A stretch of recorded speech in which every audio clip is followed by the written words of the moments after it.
Let's get rolling. Gotta get Spencer up here. Hey, how's it going? What's up, Twitch? Thanks for having me. It's a pleasure. Thank you for making time. Y'all, Absolutely. I'm here tonight with Spencer of a nonprofit called, right, it is a registered Yeah. 501c3, is that correct? Okay, of Fish Defender and Shark Defender. Spencer, would you like to tell the chat a little bit about yourself? Who are you and what do you do?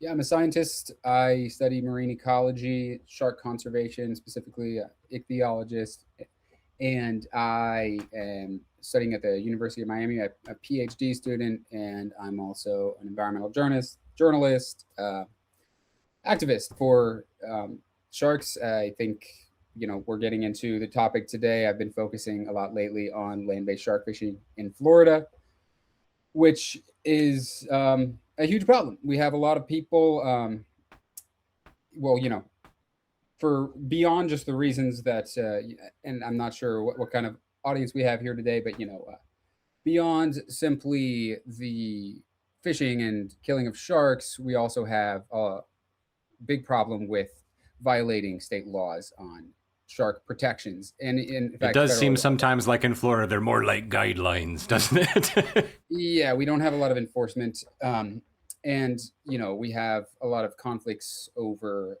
beach access, beach safety, and I think it's actually a very popular proposal and an issue with which we have a large majority of the state, even in Florida, that that just want to see common sense regulations in place in terms of beach fishing. So that's what we're seeing. Yeah. Municipalities pass across the state. We're also seeing things happen statewide in places like Massachusetts and Hawaii, and in Australia, all over the world. Grassroots movements are popping up to do something about this dangerous and cruel trend of not only baiting sharks toward public beaches where people are swimming, but catching the small species, chopping them up for bait, dragging the Right. the Yeah. You endangered always see species like onto those the videos of shore with people photo like shoots. using a skill saw to like cut a bat ray in half or something as bait. I mean, Yeah, it's kind of yeah. The I've cow-nose rays and even the black tips are yeah. typically, because they are not protected under state law. Um, you know, some people say they eat them. A lot of the time, I see they just get chopped up and turned into bait for attracting larger species like protected lemon sharks, endangered hammerheads, great whites, what have you. Right. Yeah. So there's obviously, I mean, like there's a few different arguments against just land-based shark uh, fishing for sport, right? And you've got the ethical argument that's obviously like we think that sharks are smarter than we previously thought, smarter than bony fish. They can understand things like fear, pain. So there's the ethical argument for that, and as endangering people on public beaches by using bait to draw them into areas where they're close to swimmers potentially. Um,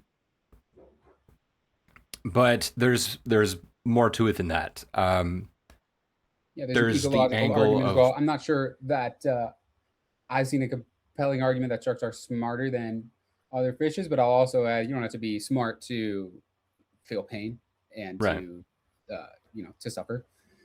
So yeah, there's a lot of reasons that public safety, the ecological importance of sharks, That was and actually, yeah, that's where I was going with that, is the ecology side of it and trying to right, preserve the health of reefs and fish stocks. yeah, and so there are a lot of reasons, and I think it's kind of a common sense proposal. Like what most of the places that have proposed these prohibitions have passed them unanimously, and that's exactly what happened in Miami Beach. All the Republican, I mean, I think none of them are actually like you know affiliated with any party, but there are more Republican-y ones and Democrat-y ones, and they all across the board unanimous, not just voted for, but co-sponsored this bill, especially after I brought the the gear into the public hearing and show them what it looked like.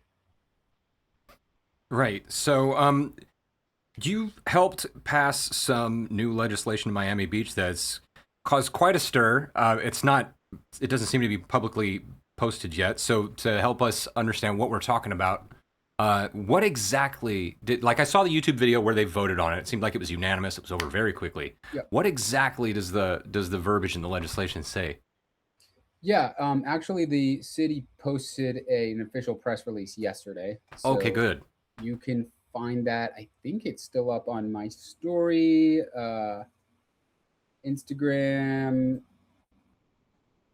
slash fish underscore defender. Let me see if it's actually still up. It might not be, but what the legislation does is so there's been a little bit of a lot of talk. Some people didn't believe it. A lot of people complaining about the constitutional right to hunt and fish. So let's talk about that first, and then we'll get to the other issues, and then we'll talk about what exactly it does. So the amendment to put the right to hunt and fish in the Constitution, it doesn't abolish regulations on hunting and fishing. It's not like you Right. can go into a public park and start shooting birds now, or like a city park or something. Like maybe in a state park. But Well, there goes my pigeon hunting plans this yeah, weekend. right. And it doesn't prevent regulations from being passed. So that's what I'm has glad you happened. said that because that's actually a common argument I've heard, even over just the last 48 hours, is people saying that that Miami, a municipality, even trying to pass specific regulations on their shores is in direct conflict with state law. I don't see anything Yeah. about the state law that it actually conflicts Yeah, with. no. So that's the other issue I was gonna mention as well. And so there is a state law, Florida Statute 379, Section 2412, that reserves the power to regulate saltwater fishing, well, specifically the taking or possession of fish to the state. So a local government can't, say what fish it's legal to take or to possess. And I think that's generally a good thing, because I think there are probably some local governments that would, totally deregulate fishing if they could. Hmm. But this ordinance does not regulate the taking or possession of fish. And in fact, the state law says specifically, and I'll just quote it here, this section does not prohibit a local government from prohibiting, for reasons of protecting the public health, safety, or welfare, saltwater fishing from real property owned by that local government.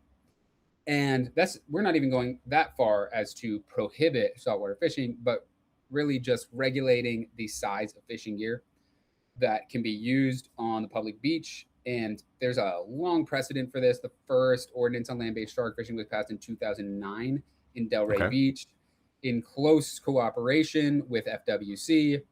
And since then, at least 4 other municipalities, including Reddington Shores, Indian Shores, Treasure Island in October passed one of these bills. And now Miami Beach is the latest and the biggest city, as far as I'm aware, in Florida to pass a land-based shark fishing ordinance.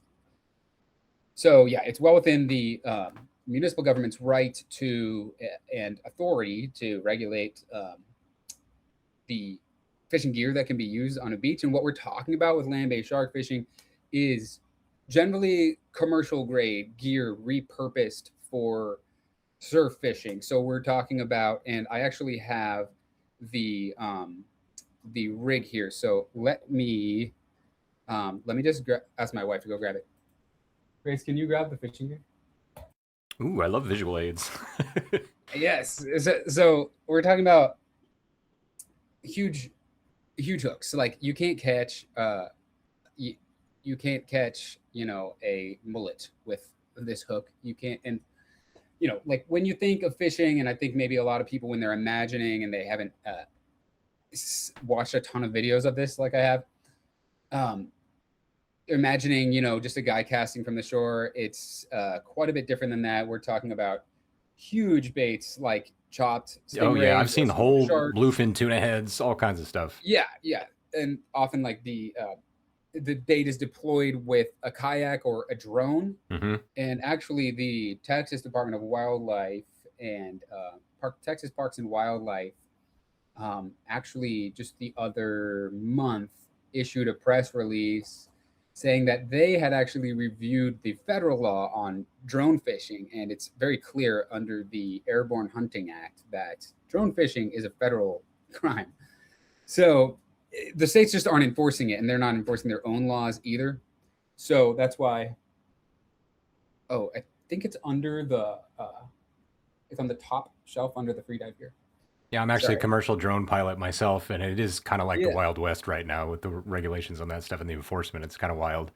Yeah, I heard that there's that new law that like prohibits Chinese drones because of the Yeah, unless you've already got soft. like an older model, something like that. The Oh, new really? models. Yeah.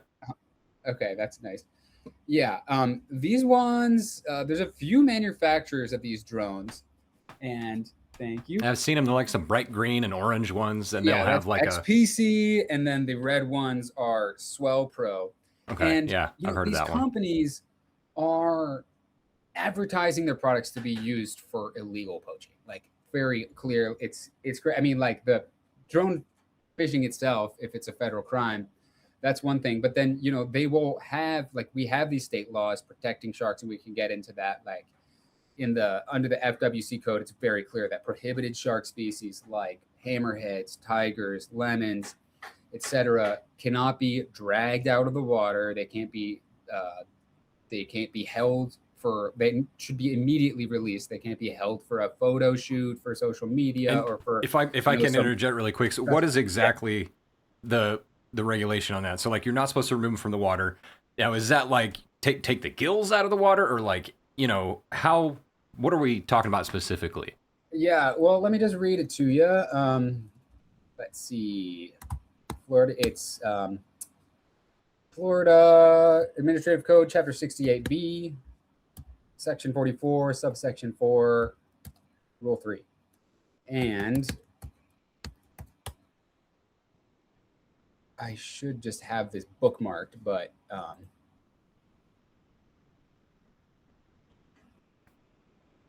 pulling it up now. But actually, the specific language says, yeah, the entirety of the shark must remain submerged from snout to tail, something along those lines, Yeah.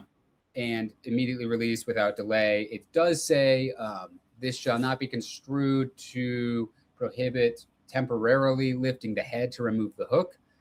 So that's one thing. But then when you Okay. see the hook is already gone and people are just holding up the jaws for that, classic photo, that's illegal.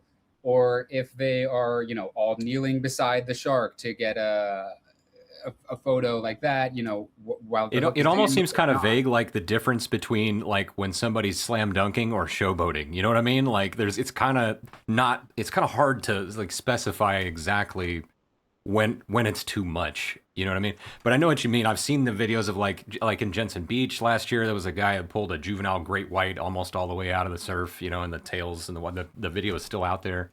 So Yeah. that's why I ask. I wondered like when is it too much? And that makes sense. That at least most of the animals should still be in the water. And sensibly thinking, you would think at least keep the gills in the water if you can, So they could breathe. Yeah. and try to get it out of there as quick as you can. Right. Um, and that's the okay. I've got the rule pulled up now. I keep saying that, and it's still loading. This No sweat. This is a low switch. pressure operation. Yeah. um. Okay. Here we go. A big TV production. We are not. Yeah. So we list all the prohibited species. And Oh, we had a good question here actually. So Florida Sharkman wants to know, what does the size of tackle or reels have to do with public safety? oh yeah, let's get into it. So oh, I don't have the hook on here actually, but this is the fishing line. So Right. like a guy with just casting with a rod and reel from the shore is generally using something like a thread like this. But then when you have 300 feet of this connected to 300 feet of this monofilament line, which is essentially for commercial long lining, I mean, like, it's repurposed for a lot of purposes of fishing, but this is a very thick grade of monofilament line. Like, you could not break this with your hands. And that's why they use it, because shark, even a really large, strong shark, cannot break this.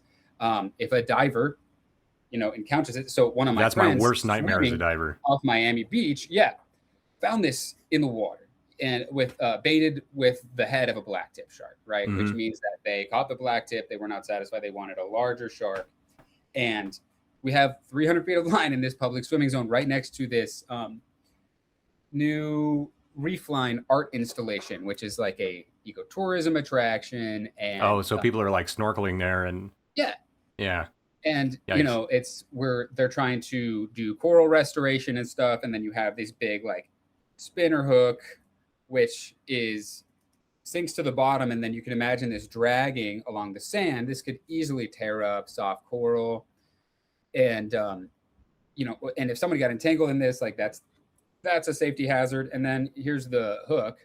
So like, this is not a normal fishing hook, right? Like a normal fishing hook would just slide past my arm, but this could actually like catch me. This Mm-hmm. could snag someone. This is dangerous. The And craziest story I've ever heard. Actually, I was telling this story last night in my stream. I had a 360 video of a drift dive I did with some bull sharks and sandbars, and I was telling this story of a similar dive a friend did. She's a guide on a liveaboard that goes to Bahamas and back, and they're diving with some sharks, and one of them comes by that's got a hook in its mouth. And so they'll usually at least try to like yank it out if they can do so safely. But this one had a second hook trailing a few feet back, and thankfully it didn't actually pierce her. But this is my worst nightmare scenario here. The second hook actually hooked her wetsuit, and this shark is now like a big shark is now towing her. yeah. Oh my And god. so luckily, like she carried a knife on her, she was able to get it off. But like, Yeah. yeah, like fishing tackle is. I have nightmares about this literally. Yeah. And I have friends who've been hooked. Like we have on the jetty on South Beach of Miami. We have a recurring problem with people fishing off the jetty. I've been entangled in lines. I'm always there cutting lines. And one of the other testimonies in the public hearing was the family of a woman who got hooked on a lure with two hooks, right? And she stepped on it in the sand, just walking out like into a swimming area, and then tried to remove the hook from her toe, and then got her finger hooked on the other hooks as she's connected by her hand and foot Ooh. on this lure. And she had to go to the hospital and get it surgically removed, all this stuff. So that's why we have uh, laws that allow local governments to establish swimming zones where people are not allowed to fish. I mean, like, we can talk about multiple use and stuff, but like, we should have separation of these purposes. But, you know, shark fishing, the gear used for shark fishing is another thing entirely. And it's just becoming extreme and ridiculous. And I don't think most people are, I think it's common sense to regulate things like this. 1 second here. There's a statement in the chat that the auto mod keeps grabbing. Mods, y'all can allow that one if you want to. The message here was shark advocate and shark fisher here. Banning fishing seems counterintuitive to your goal of the conservation of sharks. We love these fish just as much as we love catching them. We want sharks to be around to enjoy for generations to come. I wish you folks would work with us rather than against us. Actually, I'm glad you said that, Kilzer, because this is actually something I say to people a lot. I say this jokingly often that not every shark fisherman wants the world to burn, but like I've had some good conversations with fishermen, and like as a person who fishes myself, I just don't target sharks. I do this because I want to preserve the health of our reefs and our fish stocks for my kids to be able to go and enjoy, and their kids to go and be able to enjoy it. So you're absolutely right. And I don't want anybody to think that just because myself or anybody else is advocating for stricter regulations just to keep people safe, or just do things more responsibly, avoid doing things we shouldn't be doing that are harming the environment or putting people in danger, that we don't share that common goal of wanting to have healthier reefs and healthier fisheries. Because we absolutely do.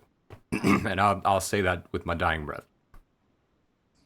Yeah, I mean, I'll just point out that there's a difference between, and I don't know what the conception or opinion of this person is, but there's a difference between wanting to not wipe out all the sharks, Yeah. to sustain the population, and just to protect sharks, right? Mm-hmm. And so people killing sharks are not protecting sharks, and even the people that are just catching and releasing, there's a very high post-release mortality rate. So there's a study by Binstock et al. From 2023, I believe.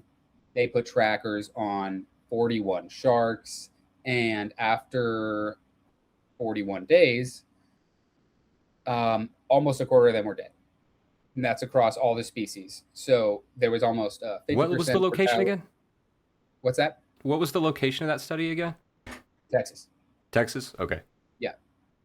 And, I think when we think about this, when you talk about the post-release mortality rates and papers and stuff, and there's not a lot of research on this, but, shark fishermen will often talk about, well, I'm better. I, have low fight times and, right. Use heavy tackles, try to minimize the fight time as much as you can. Yeah. But I would actually argue that when we have scientists observing, we're talking about a best case scenario. Like, these fishermen are going to be on their best behavior with scientists looking over their shoulder. They're going to be trying to follow the regulations. A lot of people know that they're not supposed to hold the shark for a photo shoot, right? They're not supposed to drag them out of the water. And so those behaviors were probably minimized in this study. And they actually wrote something to that effect in the discussion. And, when there's not a scientist looking over their shoulder, I think the sharks are going to be taken out of the water, like on average. They're going to be taken out of the water. They're going to be held. Definitely a higher chance of something like that happening, and increasing the likelihood of mortality. And in addition, just measuring the post-release mortality does also not capture the morbidity factors. So, like, when a shark is too strong to reel in and it breaks the line, or they have to cut the line because they give up, and like every one of those sharks, and this happens a lot, is dragging line. And sometimes we're talking about hundreds of feet of line. Like you saw this line I just showed you. Imagine that you're a shark, somebody's using line that's not strong enough, or maybe you're just a huge shark and you break the line. You're still going to be dragging that hundreds of feet of line behind you through the ocean. How long do you think those sharks survive? Nobody knows. There's really no way to track this. Right, and I get that there's something we talk about a lot here is the importance of how that affects different species as well, like how your hammerheads are going to be a lot more susceptible to, I believe it's lactic acid buildup, right? Yeah. Yeah. And also their blood pH, and also their just ability to take oxygen. So you might know about, there's this common saying that a shark has to swim to breathe. It's true for some sharks and less true for others, breathers. right? Yeah, it's right. Ram ventilation. So like a nurse shark can sit on the bottom and breathe all day long using buccal pumping, which means they open their mouth and they flush water over their gills. Species with big mouths like tiger sharks and bull sharks that's not like how they're evolved to breathe, but they can do that more effectively than a species like a hammerhead or a genus like hammerheads, which have small mouths, very poor ability to buccal pump. So a lot of these hammerheads actually die from asphyxiation. They just suffocate. That's surprising. I didn't expect that. Yeah, well, there's a number of factors, that can contribute, and it's not always easy to pin one pin the mortality on one cause, Right. but commonly when you see these guys do necropsies of sharks washing up on beaches, which is almost always related to land-based shark fishing. Sharks, people have this idea that, sharks are washing up on the beach, that, just when a shark dies in the ocean, they eventually wash up on the beach. That's not what happens. They typically sink to the bottom and are decomposed like a whale does.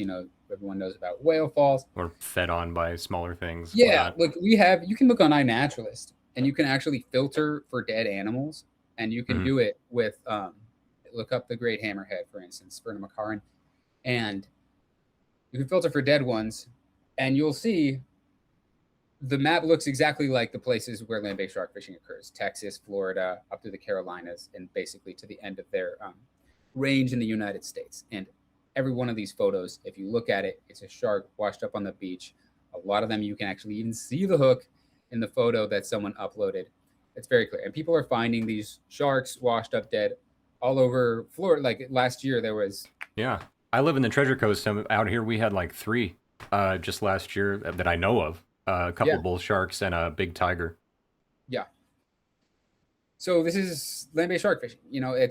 That's the hidden, and it's very hard to like link a specific shark to a specific video or something. And there's a Right. lot more sharks that are caught than are even posted online. But um, without a doubt, United States, southeastern coast of the United States specifically, is a shark mortality hotspot, and it's related to land-based shark fishing. Yeah, it's very distressing. Um, and I can understand like from like I said, being a person who grew up fishing in Texas and now moved to Florida, and I love it here. Absolutely love being in the water. I've traded my pole for a set of fins, but I mean, other than that, the appreciation for the ocean is the same. Um, but yeah, I can understand how like there's this old school way of thinking of like it's easy to be afraid of sharks. They could seem like a menacing thing, so it might feel a little bit more uh, justified in catching them, dragging them up on the shore. But a funny analogy I heard actually I was having a chat with Paul DeGelder, the guy who's on Shark Week often, and he was like, "Yeah, but if you had somebody go do the same thing and like hook a deer in the face and drag him all the way to you, like they'd put him away." Um, Yeah, that's what's crazy, like, and that's one of the cases that we're trying to bring to the social media platforms is like, okay, of course it's legal to go fishing and to catch sharks and to kill them and whatever. And just like it's legal to hunt, but and you can post a photo with your dead deer, but what you can't post a photo, video, you can't post a video of the deer bleeding out, suffocating, during the right, capture. But you can do that with fish, and it's just a double standard. right, because And it's just a especially fish, since right? there's But what so does that much, really mean? yeah, and since there is so much illegal activity on Instagram, and we're actually conducting a huge study on this. We talk a little bit more about that. Um, I think that social media platforms need to do something to moderate it.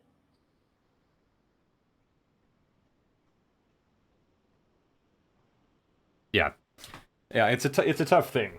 Um, Sorry, I'm a little distracted. We are moderating some in the chat in here. Yeah, what can I see the chat? Is there a Yeah, you can pull up the stream as long as you mute it, we'll be fine. okay? There's going to be at least a 6 second delay though, so that might Got throw it. you off. But the chat should be in real time. Well, the chat will be 6 seconds, but the video might be a little bit longer depending on both our connections. Um, let's see here. Cool. I'm pulling it up. Look out for my volume blurting in here. I'm trying to figure out how to mute this. There it is. Here was a comment. Correlation does not equal causation, referring to the sharks that wash up on the beaches. It says just because that's where they wash up doesn't mean it's because that's where everyone is fishing. Maybe the fact is just that that's where coastal sharks are mostly concentrated. But then, I mean, that doesn't really seem to like speak to the cause of death. Are we just like guessing that it was a boat strike or natural causes or an algae bloom or something? Yeah, I mean, at the end of the day, it's all speculation unless we find him with like a hook or a hook wound or something. So, I mean, that's all kind of just up in the air. Okay, I am not. Can you still got me? Yes. Okay, I tried pulling it up in the other window and muting it, and it was like repeating and everything. Bring the call back here. Yeah, no.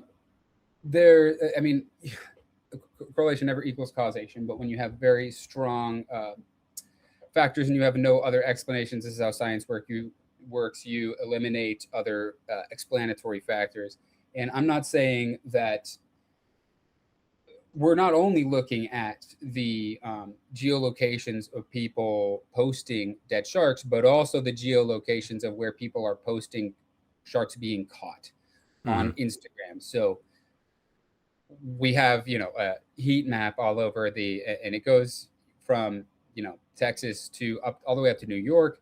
And you can see species up there like sand tigers also being found dead on beaches. But like when you look at the hammerheads, and you look at their global range on aqua maps, for instance, they are distributed globally all over the world. So if it was a common occurrence for a shark that dies to wash up on the beach, we would expect sharks to be washing up on all the beaches where they occur. Yeah.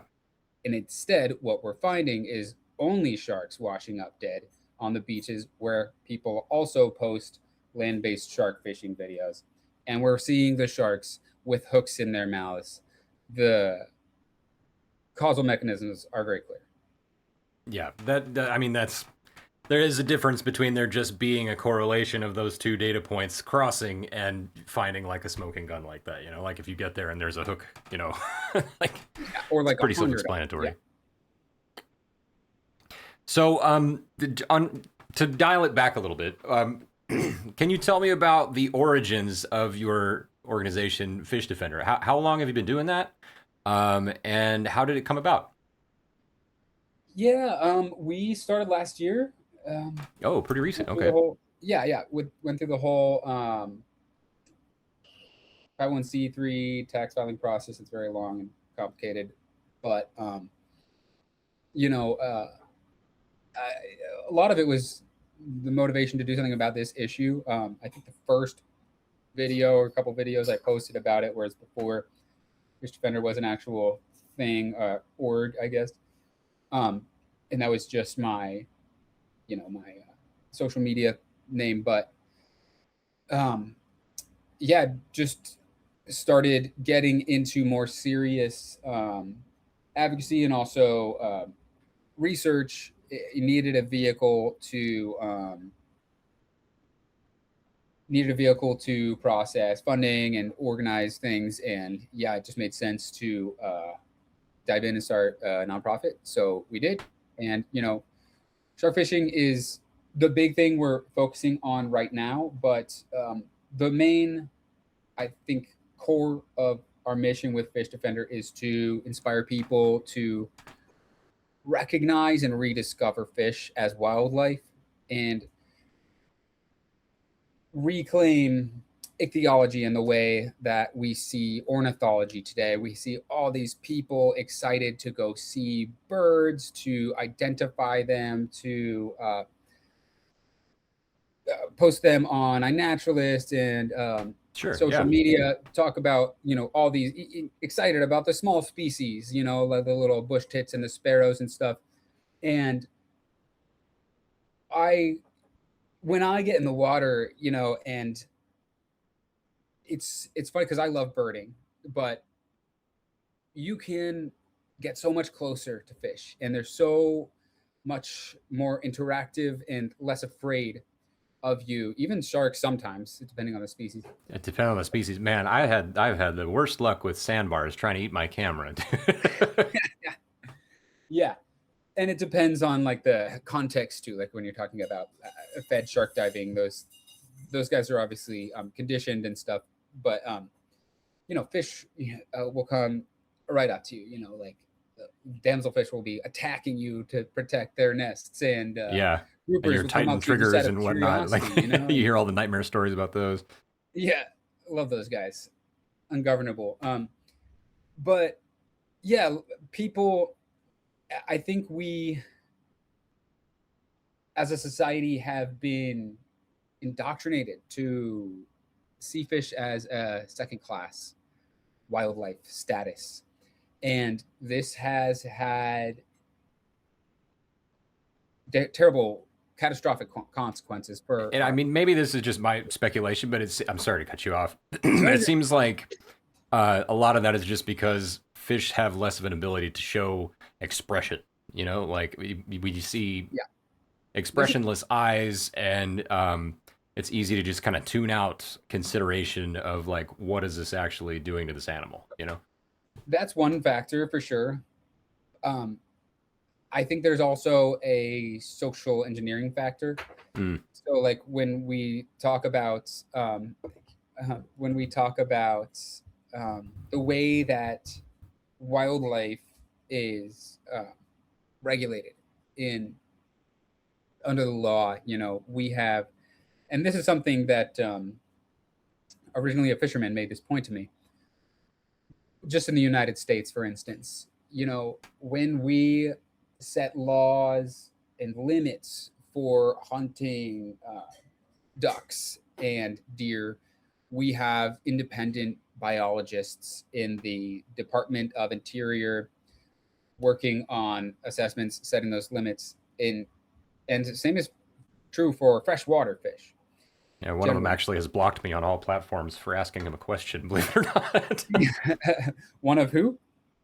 There's a guy, I don't want to DOI drop guy. a name or anything, but there's a prominent shark scientist who was Oh, supporting the what is it, the Florida Safe Seas Act or something, the one that's trying to ban shark feeding for divers. And I just asked him like, why are you supporting this? And I got banned on like 4 platforms that day. yeah, that's four. Oh, yeah, from the same guy. That's a that's a complicated one, but I think it's very clear like what the interests driving it are, Right. and we can get into that in a little bit. But Sure. I just wanted to say saltwater fishing is unique in terms of its regulation in the United States, where you have industry operators and executives on the advisory panels and fishery councils that are voting on their own regulations. Mm-hmm. That is textbook institutional corruption. And that's the way that NOAA Fisheries is organized. And I don't think it's unique to the US at all, but it's sort of, and that's what I mean by this social engineering. There's a very powerful influence of the fishing industry in over the way that we think of fish. We think of advertising and seafood.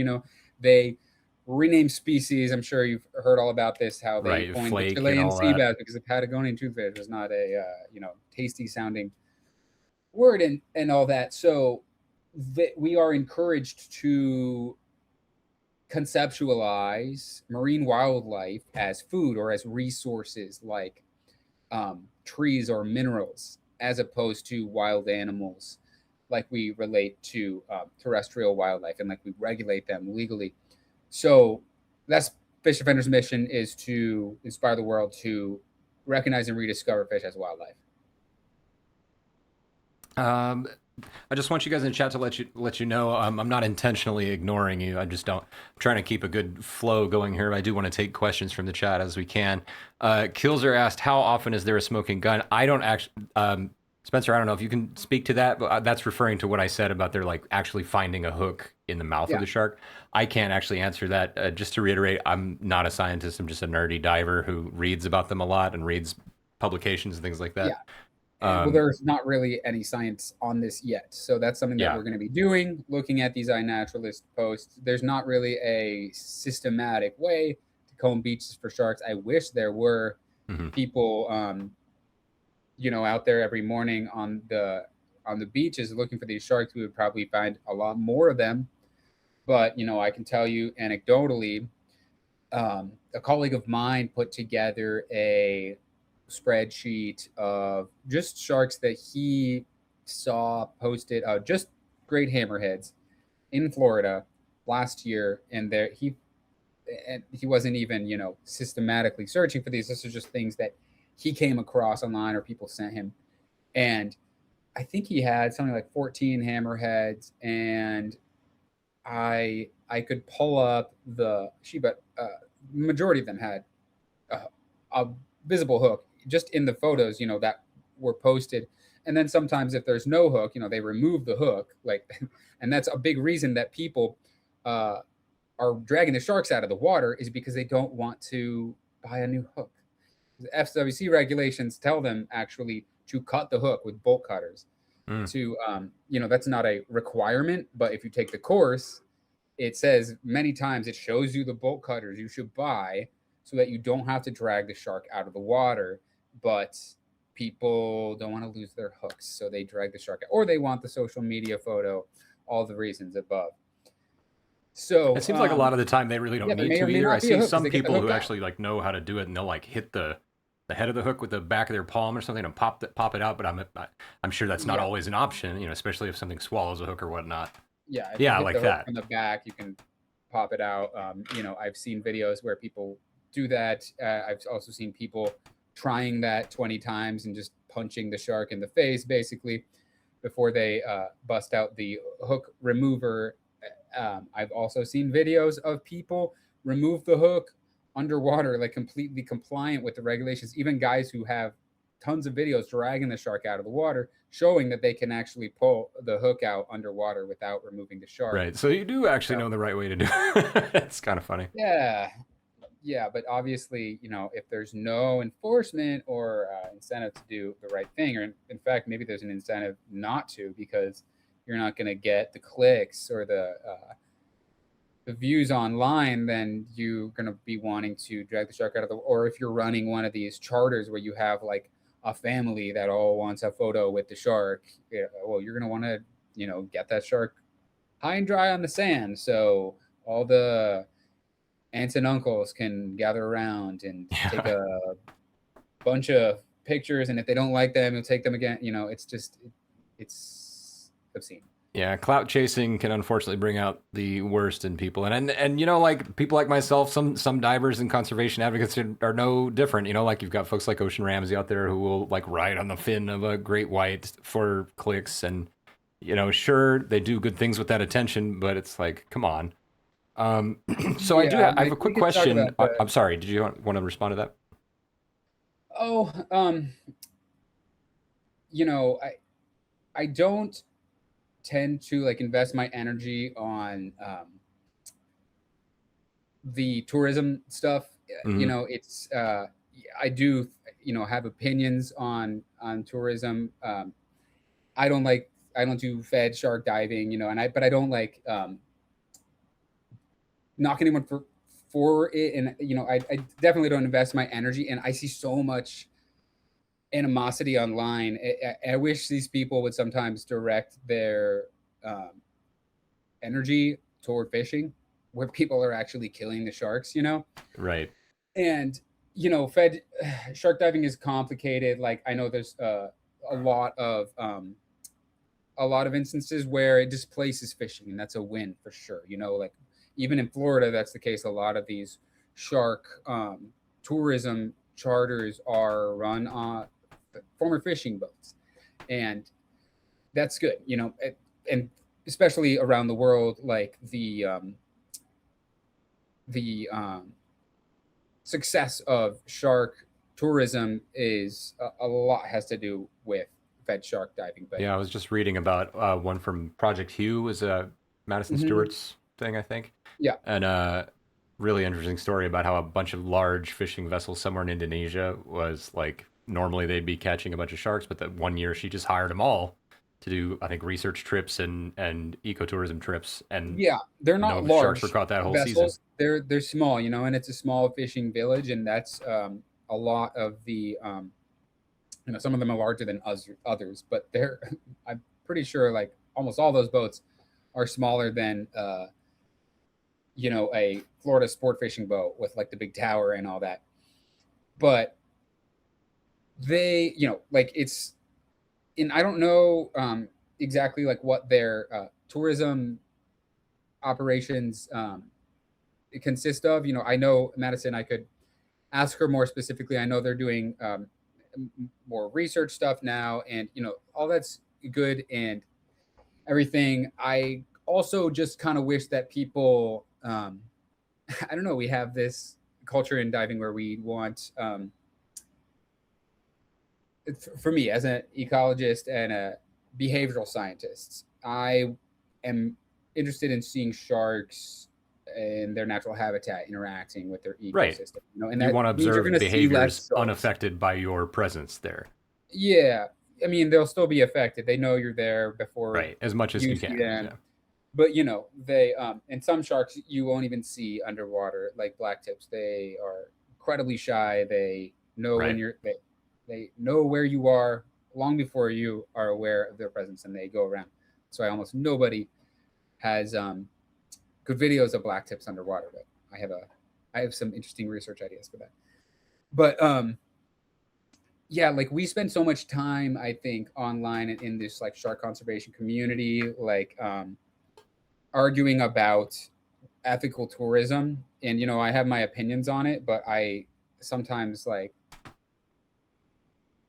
let me give you an example, or Sure. not an example, but let me give you an anecdote. Oh, I was in St. before Martin. this can kind of be a can Yeah, of worms. There was a question I wanted to ask you before we go down that rabbit hole, and that was just back to like sharks washing up on shore. sure. So like occasionally here, what'll happen is somebody will see it posted on Facebook or some other social media platform, and inevitably somebody sends it to me. In cases like that where people do find a shark that washes up dead, like all three of the ones we saw here eventually got dissected by teams of scientists. But who should we be calling about something like that? If we're just walking down the beach and we see a dead shark, who should we call? I think you should call FWC. Um, yeah, you should call FWC. Um, I'm not sure if they are always doing the necropsies. I think a lot of the times it's NOAA teams doing that, and I don't know if they always do those necropsies. But also get a good shot. I mean, if you happen to be the one that encounters these sharks, get as many shots as you can all around the shark. I would even say, if you can't see the mouth, if you can, just like lift up the rostrum and get a idea of what it looks like. And like again, you won't always see the hook; they might have removed it, but you might see the hook. You'll see the wound. Yeah. Yeah. And because the guys who conduct the necropsies are not, they are not necessarily looking to figure out exactly what happened to the shark. They'll say, it died from this or that, it does from asphyxiation and stress related to it. Maybe they'll say related to capture, but a lot of the time it kind of goes into a black box and we don't really know what happened there. So yeah, definitely call FWC, but like you can take as many photos as you get. Like the worst thing is when, there's a very prominent photo of a shark found dead, and there's several instances like online that it could possibly be linked to, but we just don't have enough photos to match the shark. Like just get as many photos as you can, because once NOAA or FWC picks it up, you can bother them all day and they're not going to give you. And if nothing else, that makes it easier to see any identifying markers. So if you were comparing it to like a social media video, you could say, oh, there's the same notch in the dorsal fin. This is the same individual from that XYZ video. Yeah. Okay, I'm sorry, I totally derailed you. You were starting to talk about ecotourism, right? Yeah. Okay. So let me just. The other week I was in St. Martin, which is island in the Caribbean, and it is a shark sanctuary, which means all shark fishing is illegal. And it's one of 29 countries and territories around the world that are shark sanctuaries.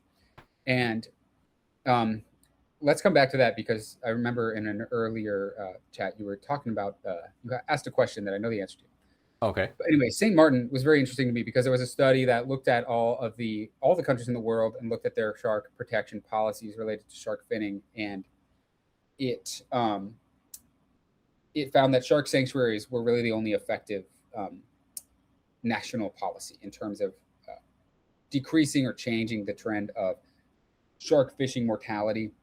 And St. Martin was found to have a lowest rate of shark fishing mortality in the world.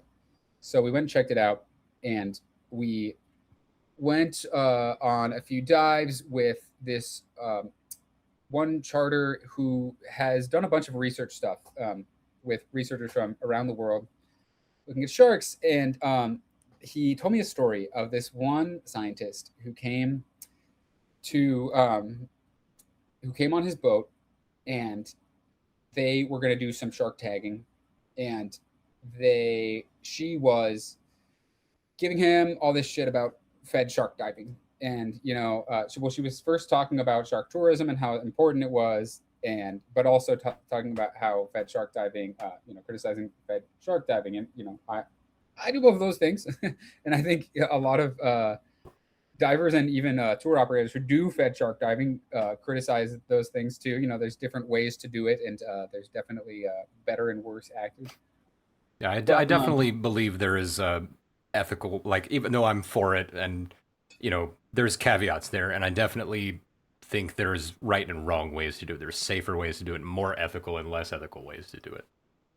yeah, sure. So she's giving him all this, shit about fed shark diving, and then they set their drum lines to tag. I don't know if they were setting out to tag reef sharks or tiger sharks, and they return to 3 of these drum lines in the same day and find that the reef shark who took the bait was then killed by a tiger shark. They pull up like half a reef shark on the bait, and he says something to this scientist like, "You're giving me all this shit. I've never killed a shark.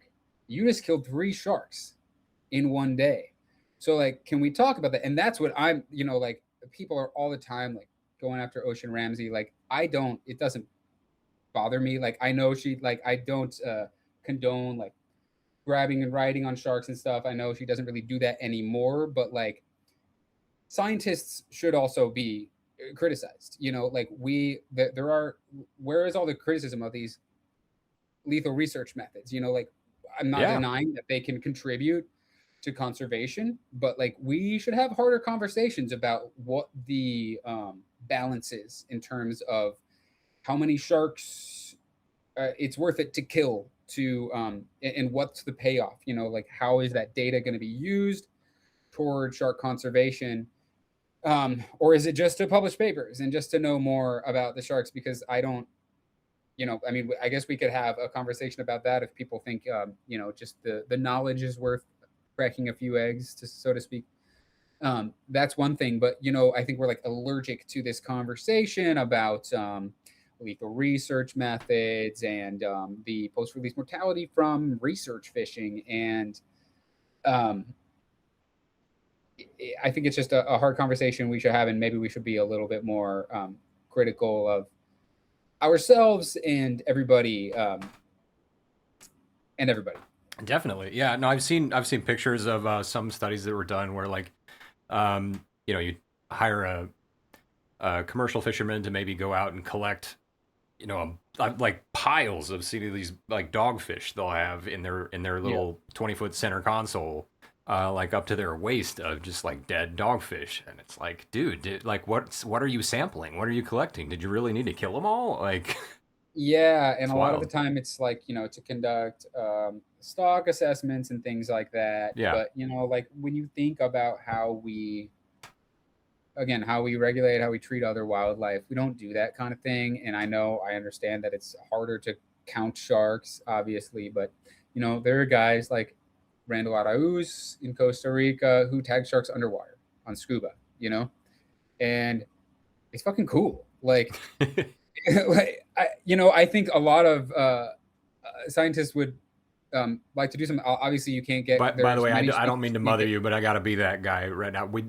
I do ask in the chat rules that people don't swear, just because I want people to be this to be accessible for people. I'm only Sorry, gonna sorry. say it the one time. Anyway, carry on. Okay, okay. It's freaking cool, man.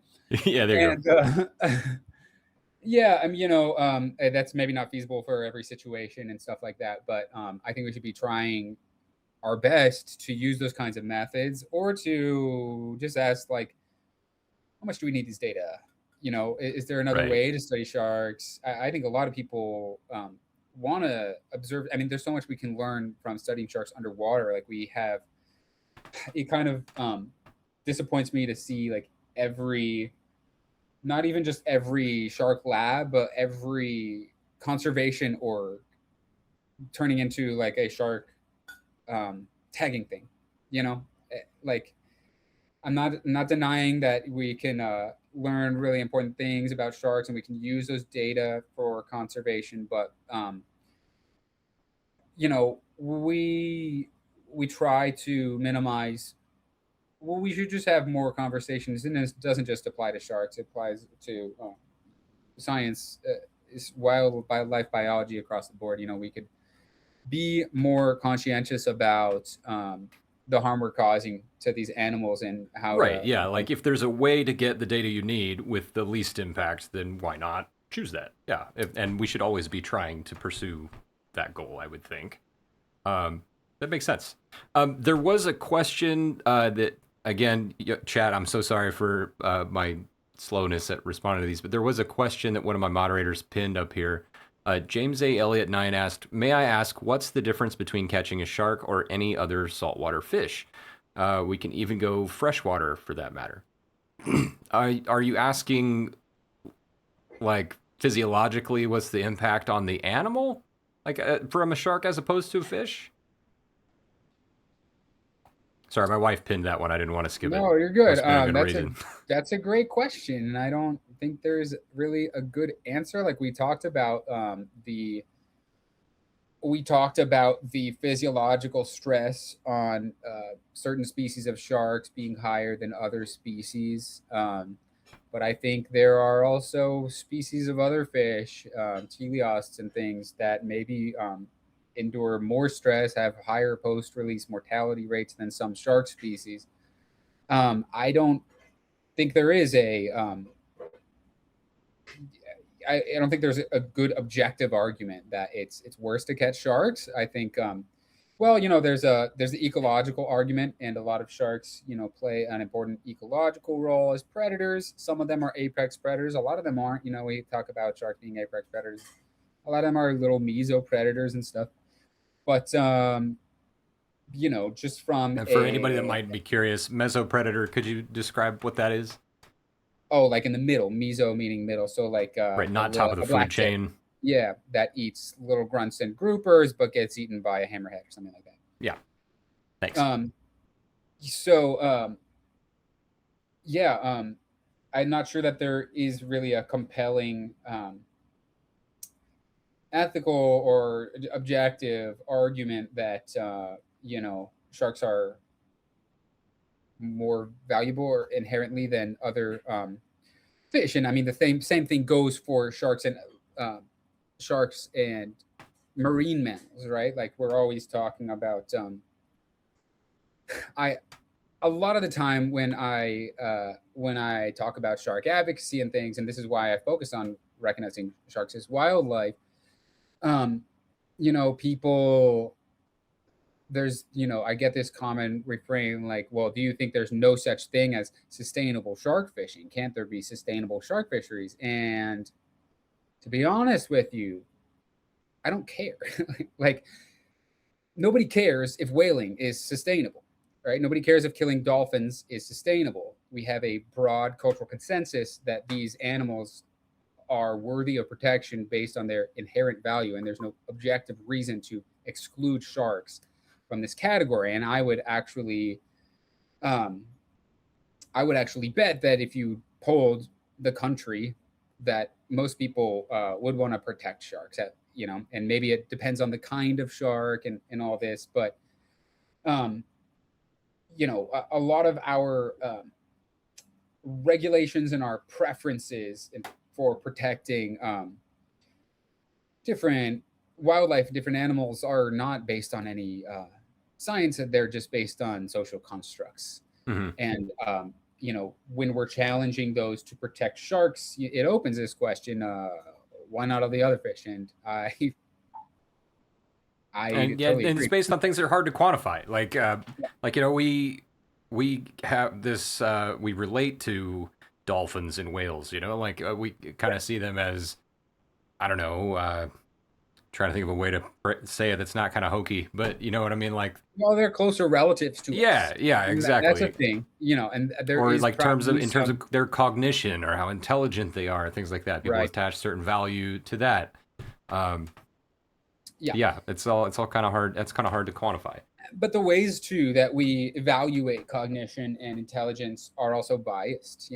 When we look at social animals like dolphins, like we judge a lot of cognition based on like social learning and things like that, and less social animals are not going to exhibit social learning as much. And that doesn't mean they're less smart. It just means they're less social and they're less like us. And there might be, some hardwired evolutionary reason that we identify with other mammals more closely, but that's not objective either.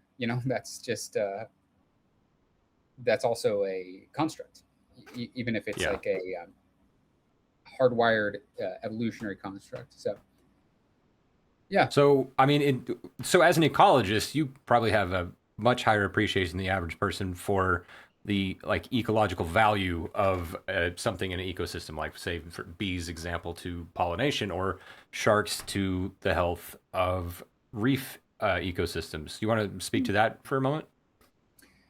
Yeah. So sharks, and this is a matter of debate as well, because there have been it's a contentious issue even in science, because we talk about sharks being apex predators, and there are Or studies some and of them at theories that least, right? show trophic cascades following removals of sharks. And the trophic cascade, if I'll just explain it really briefly, there's the famous example of wolves in Yellowstone. Right. Their removal or their extermination caused the populations of their predators to grow, and they uh, grazed very heavily on willows and things that actually held stream banks in place. And when wolves were reintroduced, it had all these crazy ecological downstream effects that we call the trophic cascade. It goes down the food web. And there are studies that show these kinds of things happening with sharks, but there are people that dispute them. They say there are lots of different predators in the ocean. The food webs are larger, and it depends. And when you remove one predator, another one fills the place. But But sharks how can we be certain undoubtedly, that they're going to fill that niche? Like you hope that something's going to fill that ecological niche, right? But yeah. And I'm not. I think sometimes it's a trap when we. Well, it's not a trap, but it's not necessarily like the most sound. This is why I don't. I'm just not shy about saying I just want to protect sharks. I just don't think they should be killed. And I don't think that's that controversial. And it's I don't think it should be, yeah, exactly. personally. I don't. If it so happens that killing a bunch of sharks doesn't result in a trophic cascade, or like decimating the sandbar sharks, for instance, doesn't result in a trophic cascade, I don't think that makes a good rationality for killing them.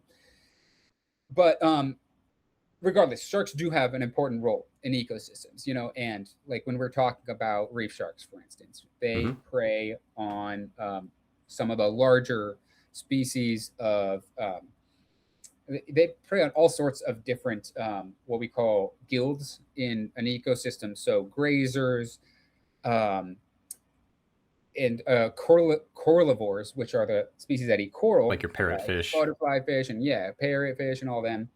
Um, you know, Sharks can play a role in regulating their populations, and they can also play a role in influencing their behavior. So when there are sharks on a reef, it doesn't just change the number of parrotfish swimming around, but also how bold those parrotfish and those butterfly fish are going to be when they're swimming around eating coral, right? They need to spend more time hiding when there are sharks in the ecosystem, and this affects, of course, the rates of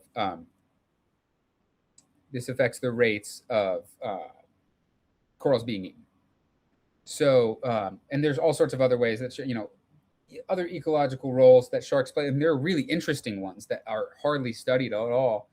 Where, for instance, sharks play an important ecological role. I believe I've just seen this with my own eyes, and this is why I say I love. I just love observing sharks in their ecosystem. When you look at reef sharks um, on a healthy reef with a lot of juvenile jacks or something, you will see other fish chafe off of shark's skin. Maybe you've seen this underwater. Yes. Yes. So other fish I follow actually had a shark. video, one of my videos last night we were looking at. I saw a tiger shark, this tiger shark in Bimini named Joker, doing that off of. Have you heard of Queen, the massive hammerhead that frequents that spot down there? Yeah. She brushed up against Queen like 10 feet in front of my face. It was wild.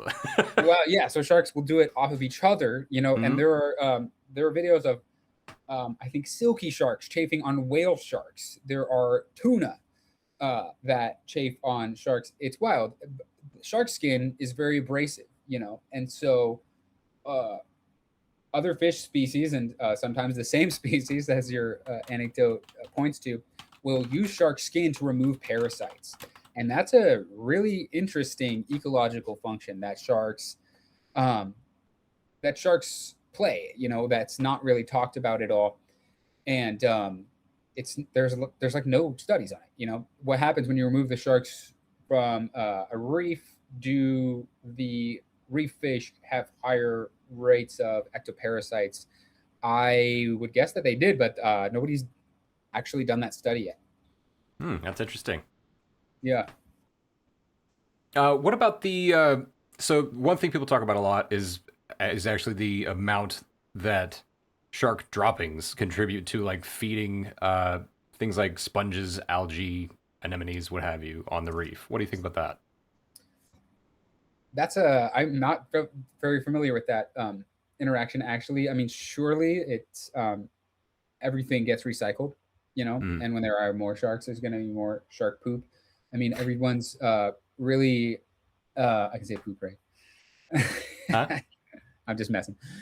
Um, Everybody is familiar with, the ecological importance of parrotfish and all this, but you know, uh, it's actually not just well, yeah, I mean, certainly any filter feeding organism is going to be capturing uh, stuff drifting through the current, and something like the droppings from a shark is going to be much more nutritious for that sponge, which is going to provide a habitat for cleaner shrimp and crabs and cleaner wrasses that might actually serve ecological role for those sharks, cleaning their own parasites off of them, and everybody on the reef. It has a I'm sure that I'm not too familiar with studies on it, but it doesn't surprise me at all to hear that shark droppings are very nutritious and they're very helpful for filter feeders. But there's another interesting biogeochemical uh, process called the biological carbon pump. People talk about this with whales a lot, where what they do is when they eat plankton at the surface and then they poop, it sinks. And this helps to move carbon from the lower atmosphere into the depths of the ocean where it could become mineralized and actually remove carbon from the atmosphere. And whales get a lot of credit for this, but actually, there's a paper that models the biological carbon pump from pre industrial fish populations, and it's something like 11 times greater than Wow. the carbon removed by whales. I mean, and it makes sense, right? You have so many more fish, but yeah, we don't think about like how much we have actually altered the carbon cycle of the planet just by decimating fish populations. And that's another thing, like when we talk about sustainable fishing and all this, like, and I think, a lot of the time that word is thrown around or that term is thrown around and it's not really defined. To be clear, sustainable fishing means setting a target for the uh, exploited population to be roughly cut in half. Okay. And what does that do to our biological carbon when we apply this doctrine to, every fish population in the sea that we want to eat. It has huge ramifications, and that this reverberates throughout the food web, so on and so forth. So there is an importance, I think, not only to protecting species and sustaining their populations and protecting them from extinction, but also protecting their abundance. And this is a big thing, like with the blacktip sharks that are legal to kill. You'll hear all the time, there are so many blacktip sharks, who cares if we kill a couple of them? But, I don't think we're seeing the big picture, and we're thinking about the ecological role that those black tips play in abundance, because the hammerheads, for instance, that's one of their really important prey species. So when there are fewer black tips, they're harder to catch, and that affects these endangered species. So everything uh, interconnects, and I think we should protect species, not just to stop them from going extinct, but also just to preserve abundance in the ocean. Right. So broadly, and I have a question about that as well. Broadly, the idea behind this, right, is you want to understand how much of a population is okay for people to take, that so that it can still bounce back from whatever that take limit is, right? No, More or in less. terms of like what sustainable fishing, it's very like how sustainable fishing is defined. It comes from German scientific forestry, and it was first applied to fish populations by a military uh, fisherman after in the post-war period after 1940. It actually had a lot of convenience in terms of like furthering the United States foreign policy goals. And there's a lot of good writing on this. Naomi Oreskes has a whole book on it. Uh,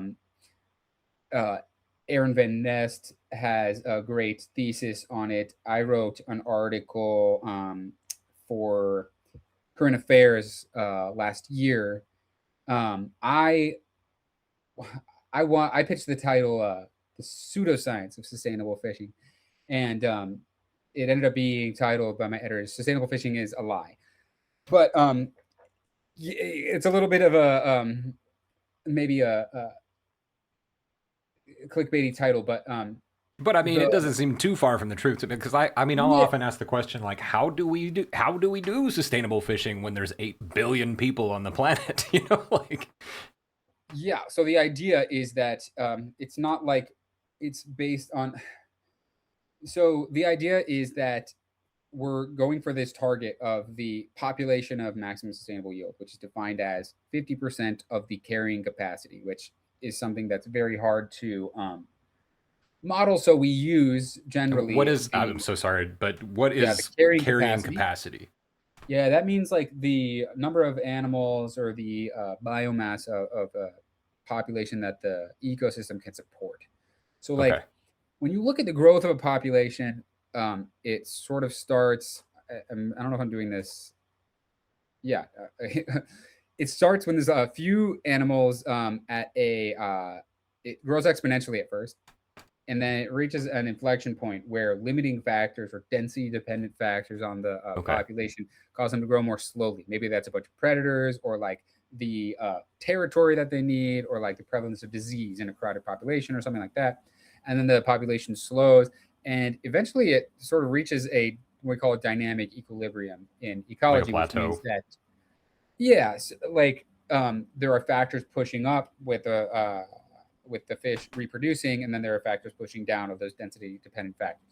And basically, we assume that before the onset of industrial fishing in the 50s, generally where we put this, where we approximate this, even though probably before that there was still we had a huge effect on the populations of fish in the ocean. But we sort of use that as the baseline for the carrying capacity or the unfished biomass. And this is a very sketchy estimate. A lot of this is very, we're guessing a lot. Right. So, and like it's one thing, like we could try to be more concerned. I mean, I think when people think of sustainability, they think of taking only what you need. I think that's generally what we I think of think when I we think instinctively think of just taking what we can that will not cause this animal to be endangered with extinction or go extinct. yeah, okay, so there's that too. What it actually means is trying to cut the population in half because that's Okay. where the maximum growth will occur and conveniently the maximum profitability for the fishery. Okay. So, um, yeah, it's a very sort of like business schoolification of Hmm. ecology, as I would say. But there's lots of a lot of case studies where this sustainable fishing regulation model or this maximum sustainable yield management theory has led to the collapse of fish populations. The North Atlantic cod is the one of the most famous ones. In the 90s, they went from catching like 250,000 tons of cod to almost zero in a matter of like 5 years. And they used to go out there and just like dip a net and put like the abundance of fish in the ocean is pre-industrial is something that we can't even conceive of, let alone calculate. It's difficult to picture for people, and that's part of the shifting baselines syndrome, which means like every generation that's born is introduced to a different baseline. So we go to a place and see a bunch of sharks, maybe in the Bahamas or uh, yeah, in Florida. Like we are one of the shark strongholds in the world, and we get this idea, and this is fishermen are talking about this all the time. There's so many sharks; they're overpopulated. Right. We get that we see the We depredation increasing and then start to think, oh, there must be more sharks, and it's an easy mistake to make. Um, but Yeah, I'm but we sure have you're no idea. Like we I can't picture how many sharks there used to be in the 50s. Like right. nobody was, nobody was really doing stock assessments. Nobody was really doing scuba diving. I think they were just sort of inventing that kind of stuff. And yeah, so that's the shifting baseline. Uh, and so that's part of the problem. I think like when you hear people talking about they've been fishing in Florida for 20 years and they've never seen so many sharks, probably true because there were um, around the turn of the century there were some studies that show that we had decimated coastal sharks by 70, 80, 90%, some of these species, and we did put in regulations um, to protect some of these. I mean, I wouldn't say protect, but like conserve or like Yeah, hit the sure. brakes a little bit on some of this shark fishing. And sharks have recovered to some extent. But if you're talking about going from 90% depletion to 80%, somebody who's out there on the water may have seen the sharks double, but they're still severely Not anywhere where depleted they used to be. from Yeah. the historic baselines. And that's true of the reef fish as well. And that's a big problem with the conflicts going on between sharks and fishermen.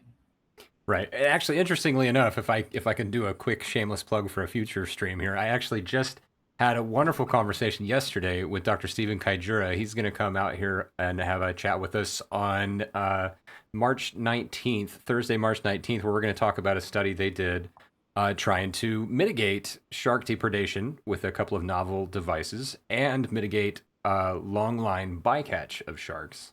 Okay. Yeah, So for commercial fisheries. yeah, so using I think this one of them was there's an electronic device they're testing, and there's another one that's magnet based, and another one that uses a galvanic reaction with two different kinds of metals to deter the sharks from taking the bait on long lines, which I thought was pretty interesting. And apparently, they had 60 to 70% reduction in shark bycatch with that. Pretty cool stuff. Yeah, it's wild. Like what? Uh, And a lot of the time too, I hear like something I hear so often is if I say anything or I promote anything that has something to do like with this stream, for example, that has to do with that makes it seem like we're coming after fishermen or something, the first thing I hear is like, well, why aren't you going after the longliners? Or why aren't you going after the commercial fishermen? Like I am, Yes, like we're trying to help. We realize that we're not going to stop fishing yeah, commercially anytime soon. I That get would be that naive to think that we are, as criticism much a as I would lot like it. But too.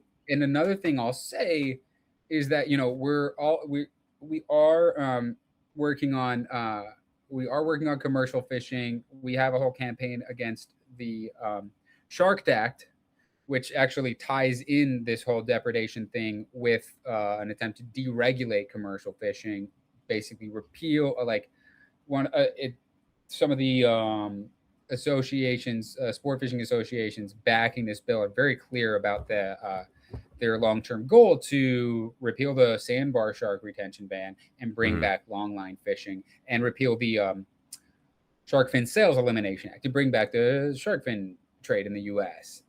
And they think that's going to make sharks bite their fish off their lines less. I mean, maybe they're right, but that would be insane. An insane solution to that problem where you could actually just regulate sport fishing better and you would have more prey for the sharks. There's a lot. Nobody likes to talk about the depletion of sharks' prey when we're talking about this. I don't even like to call it depredation because it's such a silly word. It means an act of attack or plunder. Plunder. Oh, Yeah, some so piratey. we call it predator blowback. Okay. And I have a study in review right now, and we looked at basically every paper we could find in the Web of Science database on conflicts between marine predators and fisheries and aquaculture. And I won't report specific statistics yet because it's not published and all this, but the long story short, and maybe some of this is kind of common sense to people, but when we're talking I'm about sorry, these, I have to these interrupt you 1 second here. There was somebody causing a little big ruckus in chat here. Shark 365, please cool it, man. That's way over the top. It's absolutely not okay to be posting that kind of hostile stuff in here. I know you're very passionate about this, but like, just stop. okay, now I'm curious, And but this is actually somebody very much in favor of banning shark fishing, so I'm kind of oh, surprised that I have to say okay, that. okay, But gotcha. she's very, very passionate about this. All Anyway, right, no worries. The long oh, story and short is somebody these who's been these patiently waiting. Actually, someone asked a question earlier, and I feel terrible that I keep pushing it off. Earlier, you were looking for the exact listing of the regulations, and this person was asking what exactly are the regulations for South Beach. Did you Yeah. find that, or do you All have right. that Let me handy? finish explaining the study. Yeah. The short story is that these marine predators that we demonize for stealing our fish are, in the vast majority of cases, pursuing their own natural prey, which we have decimated.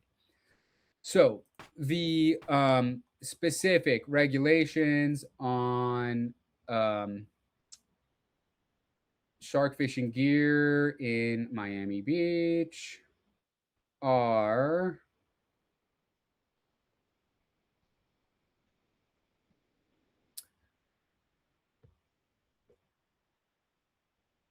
fishing with a metal leader greater than 4 feet in length, using a fighting belt, fighting harness, or similar device in conjunction with a fishing rod to give the angler a mechanical advantage when reeling in a fish, deploying bait by any means other than casting from the beach or shore, or casting while wade fishing, including but not limited to transporting or dropping the bait by or from a vessel, surfboard, drone, or by swimming or deploying a baited hook for which the maximum distance measured between 2 points inside the curve created by the hook exceeds 1.1 inches when measured at the widest dimension. Okay. And this is consistent with they modeled this off of I think the Reddington Shores regulations, which were passed a number of years ago. And like I said, we have ordinances like these across Florida. They're coming, and you're going to see more. If you're mad about this, you're going to see more. And not even it's not all my fault. Like, you can't pin this on me. Like, people are grassroots movements are popping up around this, and there are places in South Carolina, like Myrtle Beach and Horry County, that have passed prohibitions on shark fishing gear. Wilmington Beach, I think it's called, in North Carolina, and then Massachusetts Department of Fisheries passed sweeping regulations last year, prohibiting drone fishing statewide, and very similar regulations on the size of fishing gear on most of the state's coastline. I'm trying to remember. There's a really good example of like of a trophic cascade, or at least beginnings of one that was. I don't know if it was North Carolina or South Carolina. There was it was like an oyster fishery there or something, and there Oh was boy, huh? I know exactly what you're talking about. Yeah, And yeah, this is where they overfished intentional. So let's look hammerheads, at it. and then the rays kind of came in and Yeah. decimated everything. Yeah. Do you know So more let's talk about about it. that? I believe it wasn't just sandbar sharks, but I think it was a number of predators for cow nose rays. Yeah, And these scientists showed, I had heard hammerheads, but I'm sure it may be multiple species. yeah, there was, I think, a number of sharks that they looked at, and they showed concurrent declines in sharks, increases in rays, and declines in oysters. And the theory was that, yeah, this trophic cascade occurred where, the predatory release, as they call it, of the rays resulted in a bunch of oysters being the oyster reefs being depleted by the rays, and this, I think the message the scientists intended to communicate with this was, let's protect our predator populations, but it actually backfired in this insane way, where the states around Chesapeake Bay actually started this demonization of cow nose rays. And they started these campaigns called like Save the Bay, Eat a Ray. They started calling rays invasive species and holding tournaments to kill as many of them as possible. Wow. And it became this crazy thing. And some other researchers, I don't even know how many years later, I'm assuming they um, were only able to start calling it an invasive species just because of the perceived damage that it was doing to the ecosystem, even yeah, though they're was not an clearly a invasive species at misperception. all. Yeah, it's crazy. They're doing this as well in I don't know if people have seen this online, but there's this kind of kooky congresswoman, MGP Marie Gluesenkamp Perez, and she is on this crusade against sea lions in the Columbia River for eating salmon from hatcheries. And they're she like went to Congress with this big like, I don't know, felt board talking about how a male Steller sea lion could be like the size of a small car or something, or a Toyota Corolla specifically, I think, and basically trying to get the government to shoot a bunch of these seals, and that ties into this whole predator blowback narrative, of course, completely, but also she was calling them invasive species, which is insane. They are in their natural habitat, Yeah. eating their natural prey, and that's exactly what the rays were doing. Except the rays don't actually eat oysters that much. These scientists showed that the cow nose rays, the oysters, are not that important to their diet, and that the declines in the catch rates of these sharks may, not have indicated broad declines across the ecosystem, but maybe were like more localized or contingent upon like the data they were using, and they sort of exonerated the rays. I don't think it's I think maybe it threw some cold water on this Save the Bay, Eat a Ray Wow, insanity. I've never heard that one. I know it's nuts, but like, and this is what I mean when I say sometimes like it's it's dangerous. I think a lot of well-intentioned researchers are looking for these um, what we call instrumental arguments for like the instrumental value of sharks. Like, if you kill the sharks, it's going to ruin the oyster fishery, or if you um, if you abolish marine protected areas, there's going to be less fish spilling over. There's going to be less tuna catch, for instance, like in the Right. Pacific. And some of those I think those principles are certainly true in some cases, but like when our whole argument is contingent upon these kind of complicated ecological interactions, sometimes we are wrong, and sometimes, I mean, it just begs the question, like, is it not enough to just protect sharks for their own inherent value? Is it not enough to protect places in the ocean just because, there nowhere sacred in the ocean that we can protect from commercial fishing, not just so that we can increase the profits of fishing corporations?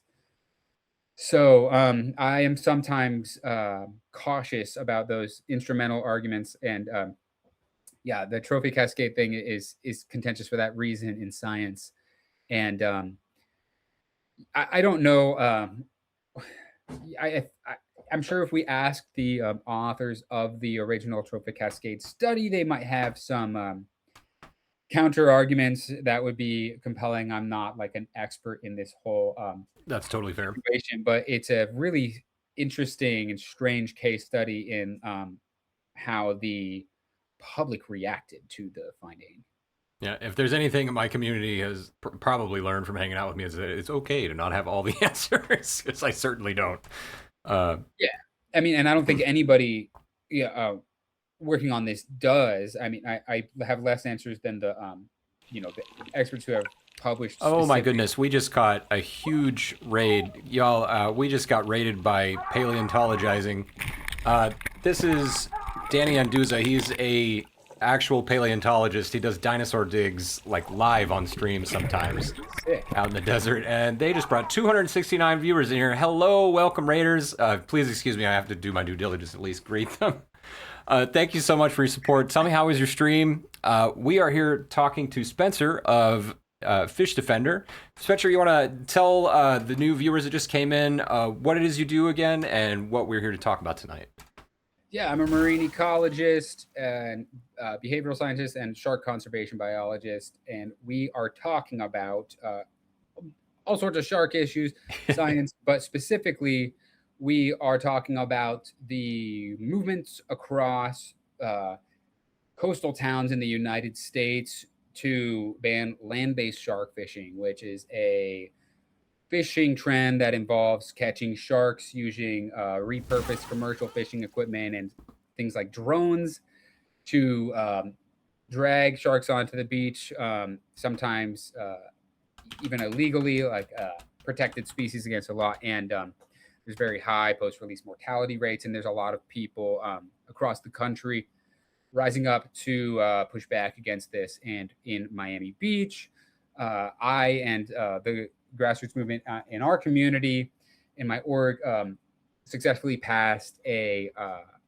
local ordinance prohibiting land-based shark fishing gear. It's now the biggest city in the nation to ban land-based shark fishing, but it's not going to be the last. There's going to be a lot more coming up, and we are talking about, and I think maybe we could get into, unless you had another burning question, the Shark Defender Toolkit and Yeah, what people sure. can do. Yeah. So on our website, we put together this toolkit for people. If you in your Do you want to pull it up and kind of have this yeah, in the background as we're talking about get it? on the screen, sure.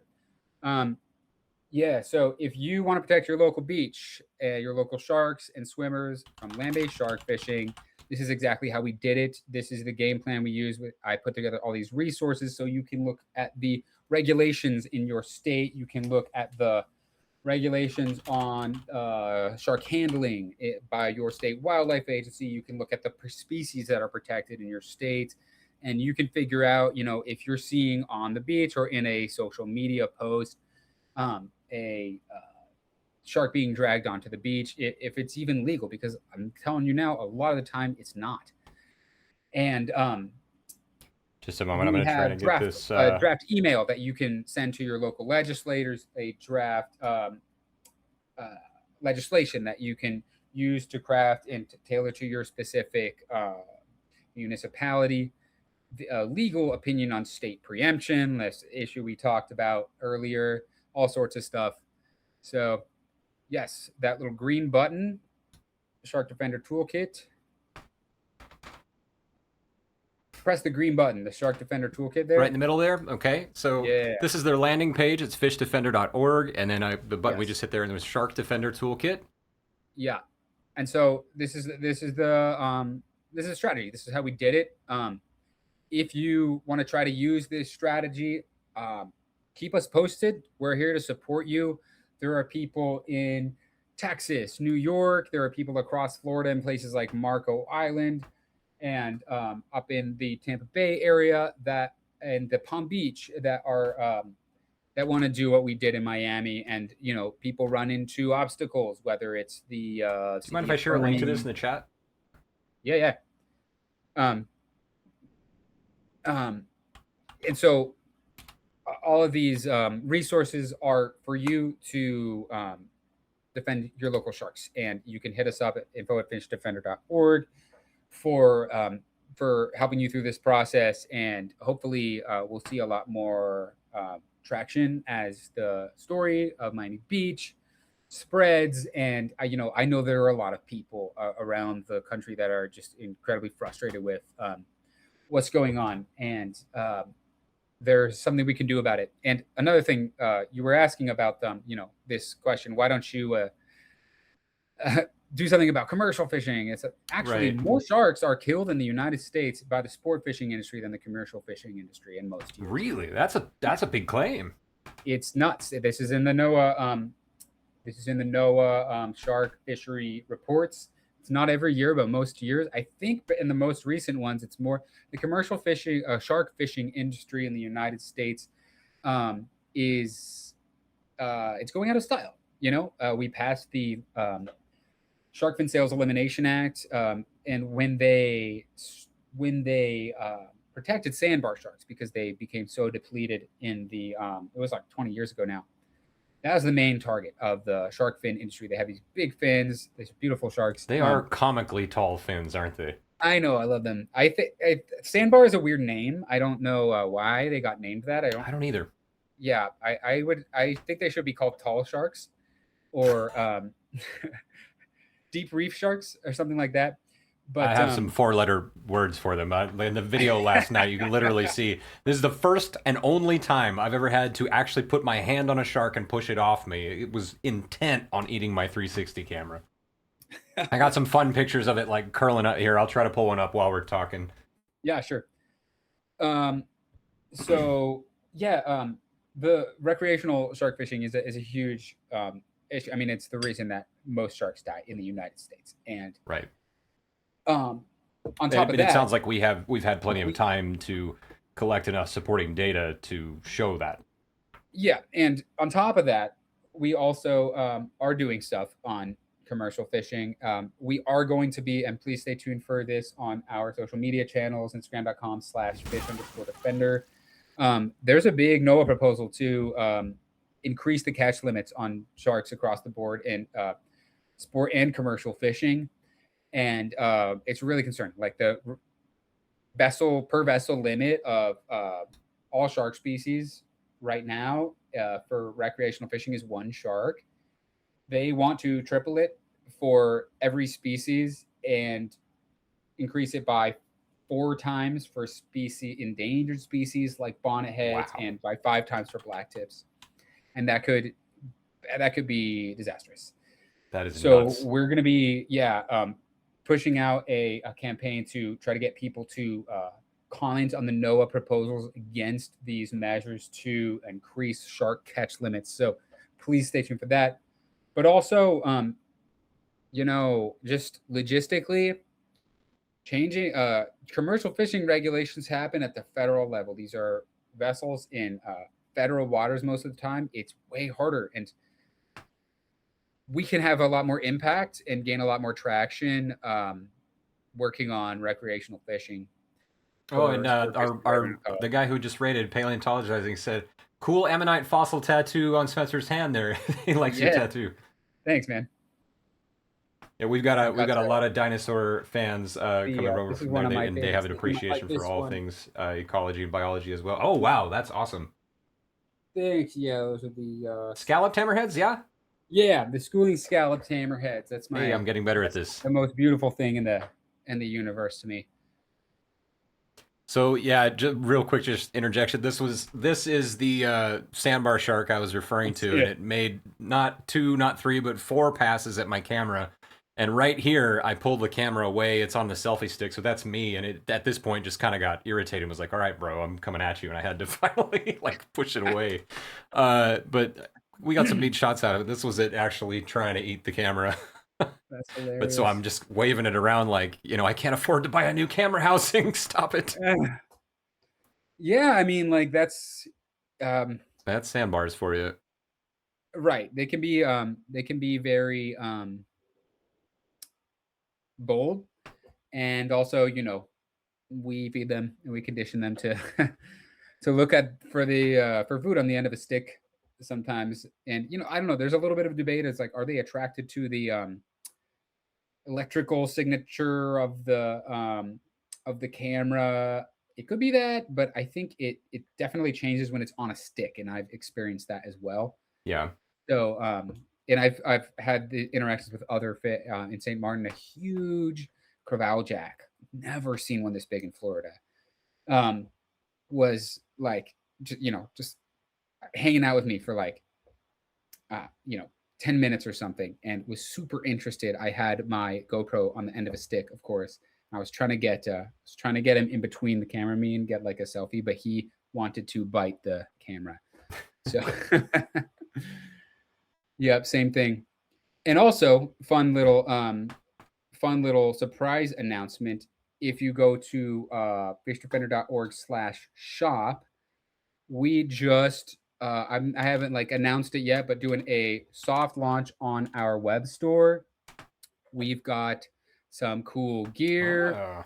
Yeah, we've got hats and rash guards and shirts and all this. So if you want to help us raise money for our efforts to help people protect sharks across the country and all sorts of other fish. We're also working on grouper stuff and tuna and all this. If you want to, or just sport some cool gear and stickers, yeah, hit up the shop. I have no doubt that my wife is in the other room right now watching, going, "You had me at turquoise." Yes, dude, that's our yeah, that is our color. We're doing yeah, Oh, these working on our rash guards look cool. Yes, thanks. Yeah, I'm stoked about the black tip design. I put this together myself. So the black tips are, they're actually like arranged exactly like black tips swim in schools. They're another one of my favorite species, and so yeah. Actually, there was a question about black tips I totally forgot to ask you earlier. So Oh yeah, let's hear something it. came up, if you don't mind. Um, so we were talking about black tip sharks, and it occurred to me, and we were talking about sustainability, and it occurred to me that like so something I've heard, and you may be able to confirm or deny this about black tips is that they exhibit something in some sharks called site fidelity. So like Mm, now I don't know if that means that like a certain 100-yard section of reef is that black tip's home and it's just going to stay. Well, I guess that's a black tip reef shark, not like an Atlantic black yeah, tip. maybe they're thinking of Indo-Pacific black tips, which are totally different. Right. But Yeah. yeah, so black tips are not really reef sharks. There are like resident populations that live in Florida year round, but the black tips, I mean, I think one of the things that's so cool about them is that they migrate in these incredible numbers, these aggregations of like thousands of Yeah. sharks. They go from their winter, I think I wrote it in the description of that rash guard, their winter feeding grounds in Florida to their summer breeding grounds as far north as like Long Island. And you know, you'll see drone videographers get these incredible shots of the schooling black tips, and it's so cool. But no one can get video of this underwater. They're so shy and they're so aware of it, and it's fun because Man, like I'll we're see out. them with my drone all the time, and I try to get in with them, and I cannot get anywhere near them. It's crazy. Yes, exactly. Yeah, many such stories, and like we'll be out there on Miami Beach doing research, our hydrophone research, and come back and I'll look at my drone friend's Instagram. You should check out her page too. It's called Pixelation 11. I can't remember how many ones, but Yeah, yeah. Pixelation No, I've had some nice conversations with several ones. Pixelation. I've Yeah, seen, she gets some. I've seen the crazy videos they've had with like a manta ray going between somebody on the shore, and they never even notice it. Yes, yes. So we actually have had mantas.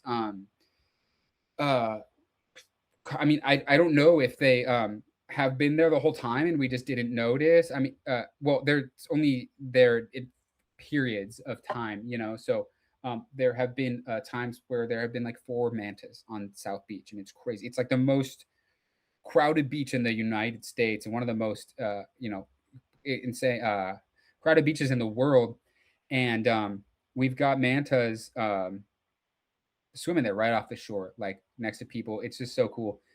But yeah, Pixelation account is nuts, and she gets these beautiful shots of black tip sharks. But you know, I'll look at them and see the 100, like 100 black tip sharks right where we were, and yeah, like a couple times I've seen them at a distance, but you know, they're just so shy, and they're just so cool, and you know, I just think they're so underrated. Like Yeah.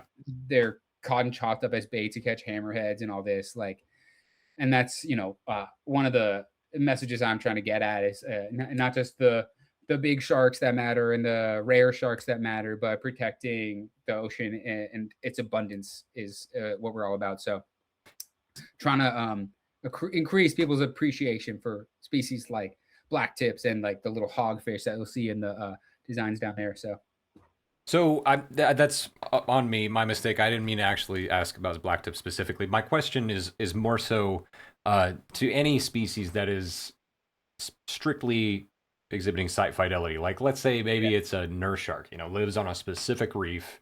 I'm more curious about like what the impact could be, or how serious the impact could be of taking a single shark that is extremely localized to to a Mm. certain part of the reef. You know, like It's a really good question, and it's again one of those things that I don't think there is good research on. yeah, Again, like we don't do enough research underwater of these animals. You know, like there are people who know sharks by name. There are a couple of sharks that I know in the Keys, um, reef sharks. You know that are what do you call it? Fidelity.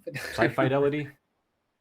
Well, yeah, they have site fidelity, but what's the adjective? Like Oh, I they're don't know. faithful to a site, you know, or whatever. Right. Um, Fidelitas to a reef site, and you know, what would happen? Yeah, if the you know, one of those sharks was taken out. I mean, we can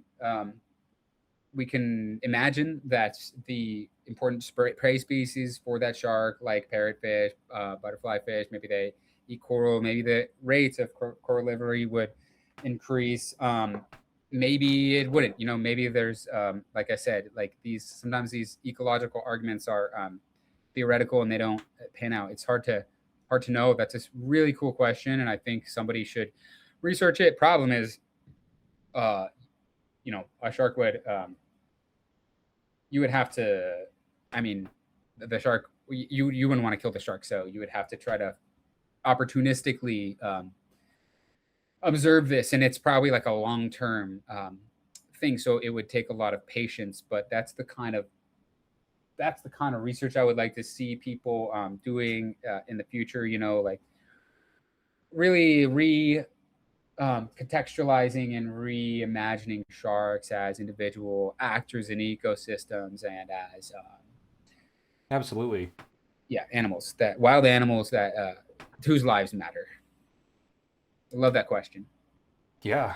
Let's see. So I just want to check in with you really quick. It is almost 10 o'clock. I defer to you on when you want to wrap this up. I usually go to 11, but there's absolutely no pressure to stick around for the entire thing. If I mean, there's yeah, more stuff you want to cover, though, please be my guest. You have the floor. I think I've gotten through all the stuff that I hoped to, but happy if there's more questions we could talk about them. Yeah, I'll if you try to guys have any think back questions, out there. please do drop them in the chat. I apologize for struggling to keep up with it tonight. Um, but yeah, now is your chance. Bring them on. So, on an unrelated note, you had mentioned something briefly in a previous chat about being a metal musician. You have my attention. Yeah. I've kind of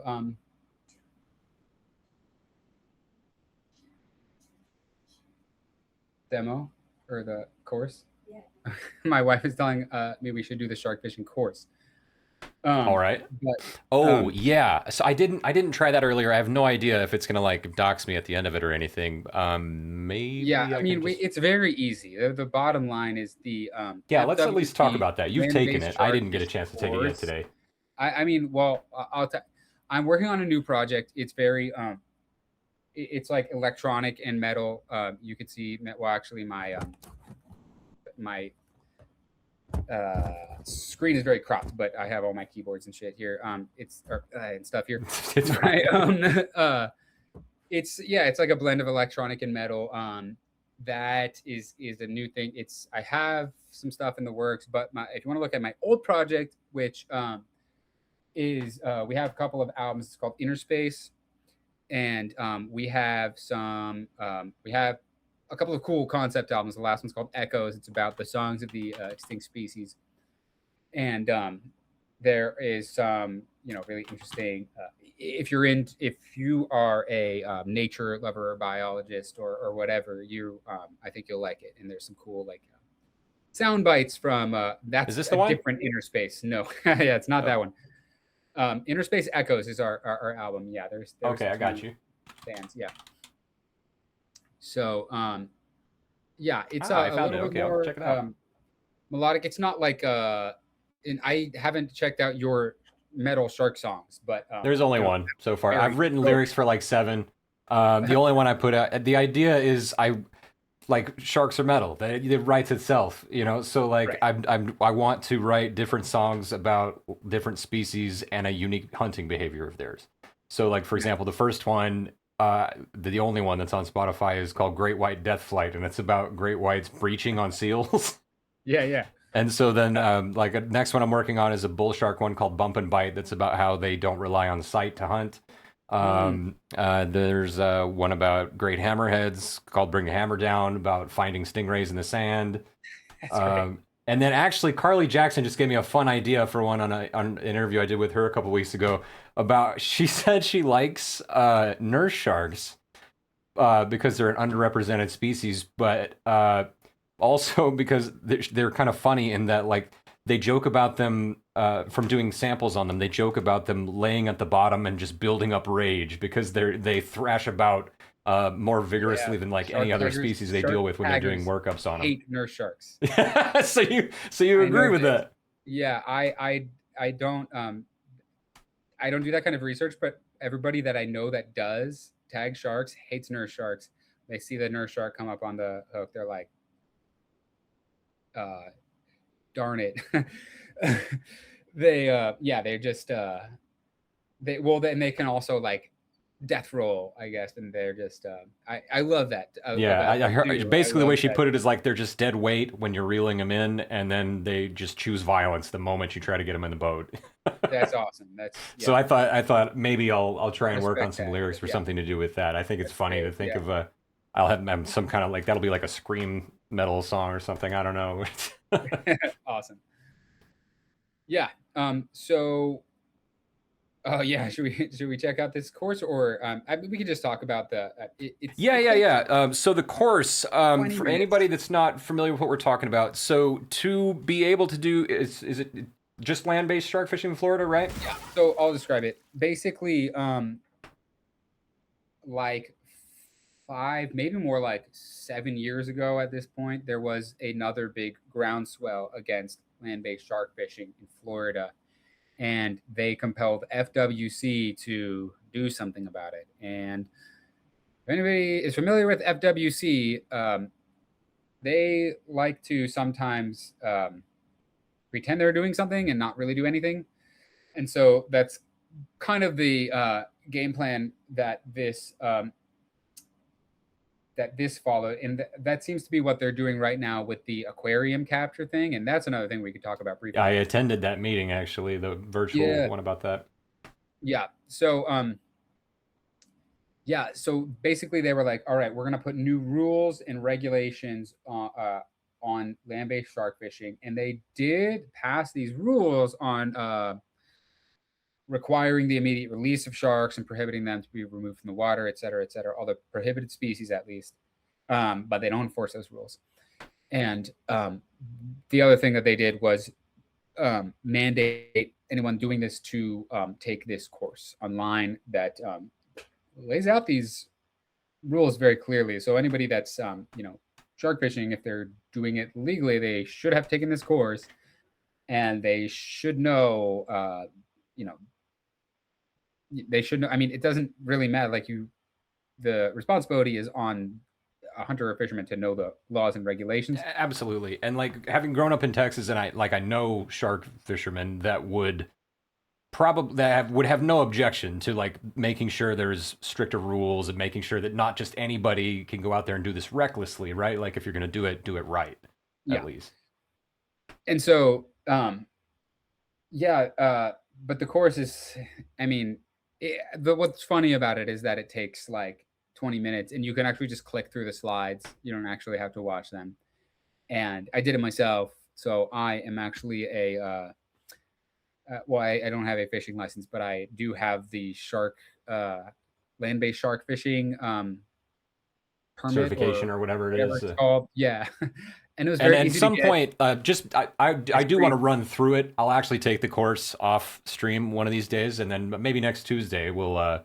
You can take a bunch of screenshots, and I have Well, a bunch yeah, of I mean, as history. long as I can be sure that So, at the end it doesn't dox me, I'll use another email or something and take it again on the stream, and we can go through it and yeah, see what it's actually like. it's definitely an interesting, fun conversation. But yeah, everybody should know the rules, and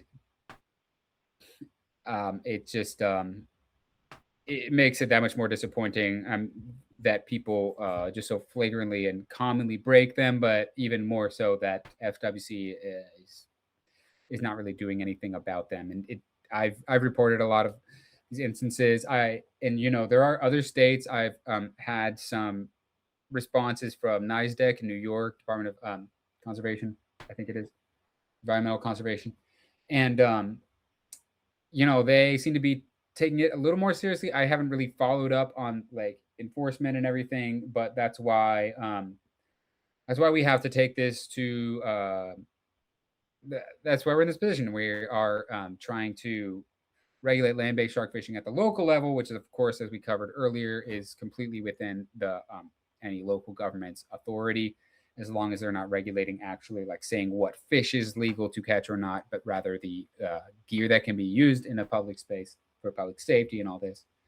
Which actually is a good transition. I think it was actually my wife that asked a second ago here. I know you went over what specifically gear was being regulated with the new law, but I don't know that we covered it since the Raiders came in. Would you mind going over that again? Yeah, Her question was, what fishing gear specifically is banned? Did we go over that? Sorry, I've been more in chat than listening. You're good.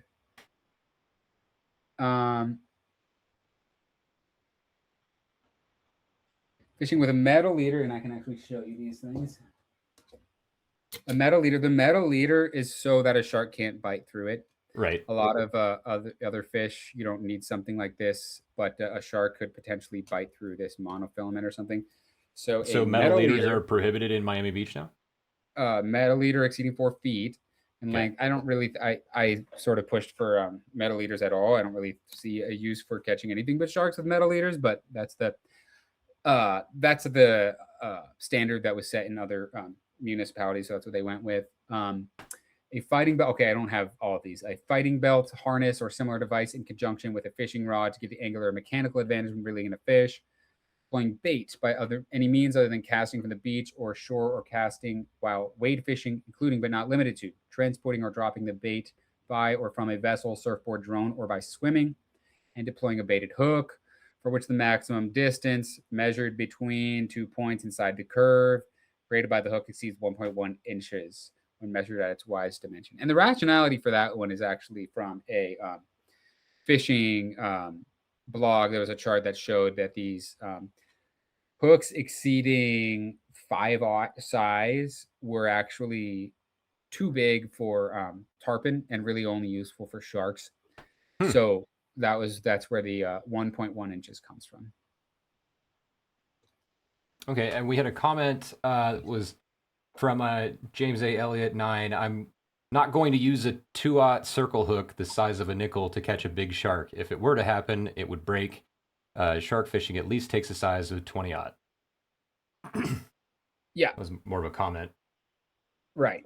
So 2/0 is still legal um, in Miami Beach. So, but there are still places in every local government has establishes swimming zones where fishing is prohibited because obviously Mhm. it's dangerous. Was that not already a thing? Because I had a hard time finding the exact statewide regulations on it, but what I've heard about it, maybe you can help me clear this up, was that there's certain regulations like outside of Miami Beach that like you can't be within so many yards of like a public beach where there's a lifeguard tower or something. Yeah, like generally they put the swimming zones in front of the lifeguard towers. Like the local government can put them wherever they designate a swimming zone. But generally, yeah, in front of the lifeguard towers, and I think it's like 100 feet. I mean, you can look up the ordinance I think it on was the. 1,000 feet. I don't want to misspeak That on makes it, but yeah, I think that sounds right. Um, yeah, yeah, we shouldn't have people fishing in front of the lifeguard towers. That's for which swimming. I mean makes perfect sense. That seems like a Yeah, no-brainer. Like all the people are congregating right here. Maybe go do your fishing over there. right.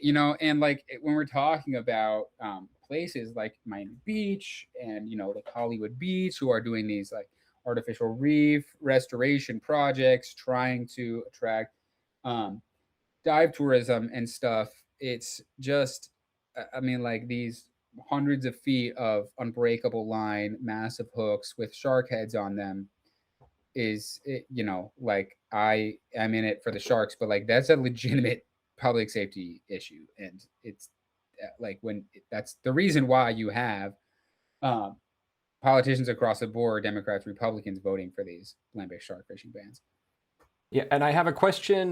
Neil here wanted to ask both of us. They said, first, thank you for having this discussion. Would you be able to say what the three greatest dangers to the health of shark populations worldwide are? Thanks again for doing this. Fishing is the biggest one. It's and we could talk about whether like bycatch, targeted fishing, It seems like recreational fishing, insanely hard at commercial this fishing. point to quantify how much of it at this stage is still going to be like finning, right? Because so much of that is done by poaching, and like how do we track that? But Yeah. Oh, and that yeah, that reminds me that I wanted to tell you because I did listen to the last conversation you had with Miss, and I'm sorry that I forget Courtney was her name or Carly. Carly Jackson. Carly, yeah, yeah, she super cool. Love that group, and I also love like just seeing representation of more diverse people in science. Like Absolutely. sometimes some of the old school orthodox scientists don't like stuff that we're doing, but I did see Miss like our video about the shark fishing ban in Miami Beach, so appreciate that. And yeah, just like that representation, it totally matters, and it totally changes the perspectives of science, and that's a big thing. I think, and one of the things I also wanted to say in this chat is that like the academic system, it can be very demoralizing for people who are for people who just want to protect wildlife, especially in marine biology, because there's such a heavy influence of fisheries. And sometimes these ideas, like I was talking about, just protecting sharks based on their inherent value and not for sustainable fisheries or whatever, are like they're kind of um I don't know what's the right word. People, they rub people the wrong way, or they're like, you go through the academic system, and you have to the opportunities are so slim for people who, just don't want to do like lethal research, for instance, that it weeds out people like us, I think, who just want to protect sharks. And I think that's really bad for science. I think that's really bad for sharks, for marine life, for the oceans, for the planet. So, um, I just want to encourage anybody who is trying to go into the field to like try to stick through that stuff and try to go through the do what you have to get through the academic system, but not lose your convictions. And if your conviction is that sharks matter and we should protect them, it doesn't matter if they're rare or big or small and all that. That's completely valid. There's nothing like you can't let anyone tell you that there's a scientific argument against that. That's so interesting that you say that, because that was the last thing I asked Carly if she had any final notes she wanted to leave with, and the thing she said, I wish I'd asked her to elaborate on it a little bit before we ended, but the last thing she said was like, if you were a scientist or something, don't be afraid to leave academia if you're uncomfortable or trying to pursue other things. And Yeah. I kind of was wondering, okay, well, what's the alternative? A lot of people end up in nonprofit stuff, and like I said, it can be interesting, but like, I mean, that's part of the problem. I mean, and it's not easy to stay in academia. You have Mm-hmm. to. It can be very demoralizing and financially not viable. Like if you like, we don't get paid well until you get to the high levels, and then you can coast. But like, my stipend from Miami is like, oh, let's be honest about it, it's like 40K. It's less. So yeah, it's bad. It's hard to make a living in this. And some people I'm like a fully funded PhD student. There's some people who like are paying for it and they're going into debt, and that's just, I don't know how they do it. Like, um, yeah, I don't fault anyone for leaving academia.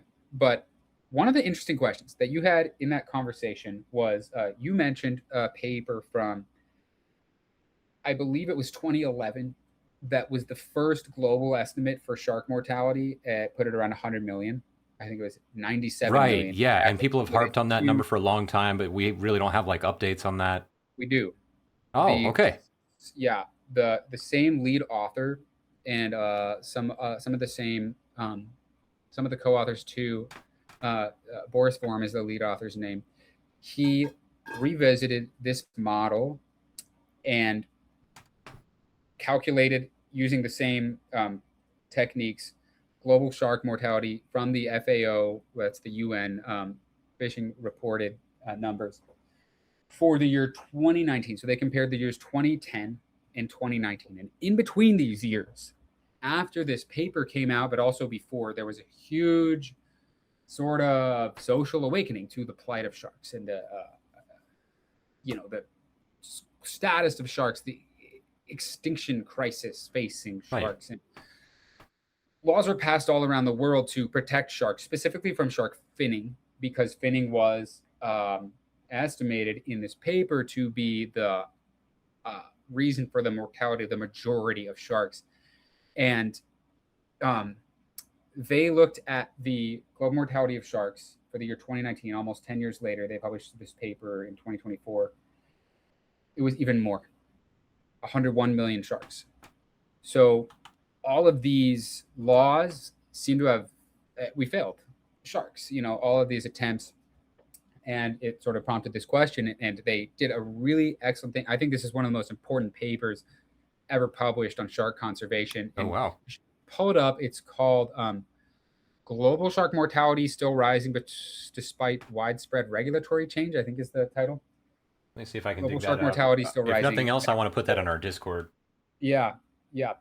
And what they did, I mean, and I think it's open access. Maybe you can actually pull up the figures because that would be powerful. The biggest problem I run into is not being a part of academia means there's so like we'll often try to break down papers and help it be more digestible to folks, more accessible to folks on Tuesdays specifically. And I don't have credentials. They'll be behind a paywall and I can't find the data.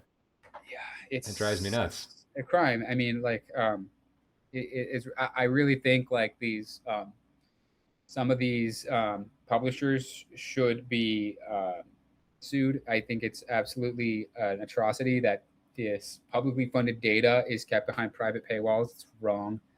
I could go on about that, Yeah, but actually, I want to take this moment to give a quick shout out to a friend and streamer of mine who's actually live right now. His name is Science Streams. Him and his wife are microbial biologists, and they talk about this a lot about not only like predatory publishers and how they do their dirty work, but how their whole premise of why they do a stream is because they believe firmly that science is something that should be for everyone, accessible to everyone. yeah. Um, And I'll mention, there is I found a the article. I'm not sure if is it in Journal yeah, Science? Yeah, yeah. science.org. It's probably not public access then. That one is not. No. Um, I'll Manga just Bay's mention got maybe there's a reference there.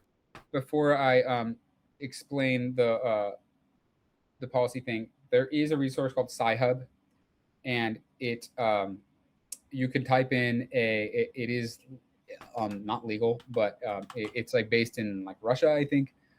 They're always trying to shut them down, and these people are legends. Sci-hub.pub.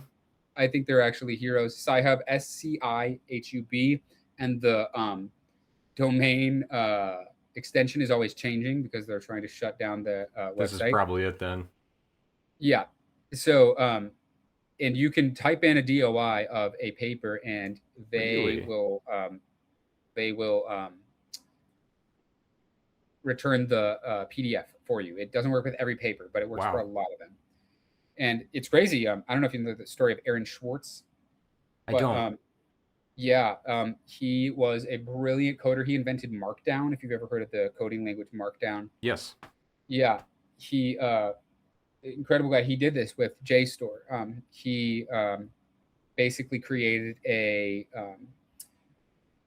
window for the public to read any paper on JSTOR, and the Department of Justice came after him. They tried to throw him in jail, and he killed himself. And I just think I'm just super passionate about the public access to science and data, and I think it's totally wrong. So I will tell you anyway to get your hands on it if you can, and of course any papers of mine, I'm happy to give you the PDF. Awesome, man. But this one, so they after they came to this incredible finding that we have effectively failed sharks by preventing shark to curb or failing to curb shark mortality just by passing all these laws to stop shark finning. They looked at every country in the world and territory that has like a national jurisdiction over their waters, and they classified them into categories. Do they have no shark finning regulations? Do they have a shark finning ban? Do they have, and then there's like sort of half measures where they have like a fins attached rule, right? Like you have to land the sharks with the fins attached, or a fin to carcass ratio, or a mixed finning regulations, and that's what the United States has. It depends on the species, or at least it had during this study period. And then shark sanctuaries, where all shark fishing is prohibited. And they looked at the changes over those, over all of these different regulatory regimes. And the only one that on average resulted in a decrease in the rate of shark fishing mortality was shark sanctuaries. So if I could boil it down to a sentence, by focusing so much on shark finning, and shark finning is horrible and it should be banned, but by only focusing on shark finning, we have made shark conservation about preventing sharks from being wasted instead of protecting sharks from being killed. Right. And this strategy has failed. So yeah, super important study. And yeah, to answer your question, more sharks are killed than 10 years ago. And it's wow. It's baffling, but perhaps not surprising. But there's also some other studies I've seen. I can't say because I just know that they're in the works. But there is a study on like the cryptic meat trade of sharks. Like we have totally missed their reporting of like tons of. There you go. Yeah. Okay. Scroll So down. I was able to find the study, and of course it is behind a paywall. But so all we have access to is the summary and the abstract. But they have a link to the supplemental materials, this Oh, PDF okay. that says it includes figures, tables, and data. Yeah, it doesn't include like the big figures, but this is a really cool. The supplementary materials are actually really cool, and this is what turned me on to checking out St. Martin, which they had this, lowest rate of shark mortality in the world. But you can look at every in the supplementary materials. There's a table that has every country in the world and their shark fishing regulations and how it affected their shark fishing mortality. And there's some shark sanctuaries where it didn't help very much at all. With ones that are poorly regulated, like I think the Dominican Republic Oh, I think this might be shark what you're sanctuary on referencing. paper, for instance, but you know just not good enforcement and regulation, and they had shark fishing mortality rate almost as high as Indonesia. So and yeah, you can see like for some of these shark species, we have the United States. Noah's always talking about the best managed fisheries in the world, and like you look at like the poor beagle bottom left chart there, like where I mean some of that's a lot of that's Canada and stuff, but like when you look Yeah. at hammerheads and stuff, like we're I think the number 7 or 8. This is an old figure, so it may have changed, but I think we're like the number 8 shark killing country in the world in the US. So we have a lot. We oftentimes in this conversation like to point the finger at Asia and stuff, but we are doing we're not so such amazing shark conservationists This is ourselves. pretty alarming to see that Makos even here. I assume they're talking about short fin Makos. Are this Yeah, that there's that's not tons of great. makos caught in the North Atlantic for meat, and that's another thing is like there will be a paper coming out on the meat trade and sharks, and there's a couple of them, but like basically, if you think about it from the perspective of a fishing corporation or a fishing vessel, if shark finning is banned, you can either, if you're not going to go into a new business or something, you can either throw all the sharks back or you can find a way to sell the rest of the shark. And that's exactly what they've done. And so the shark meat trade is a global thing, that it's huge in Brazil, but it's here in the US too, fish and chips almost all the time. There's a study, I mean, it was in the UK, but the, you know, it's true here and a lot of times as well. Almost, I think it was 90% of the genetic samples taken from fish and chip shops in the UK were sharks, and a lot of them were spiny dogfish and stuff. But even if Hmm. you don't care about the little sharks for some messed up reason, there were rare, big, rare endangered species like scalloped hammerheads in there as well.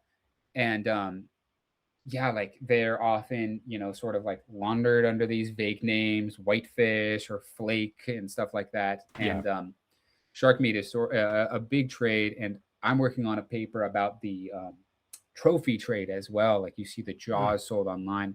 We published one so far on this. It's called, this was open access for a period, but prevalence of endangered shark trophies online, something like that.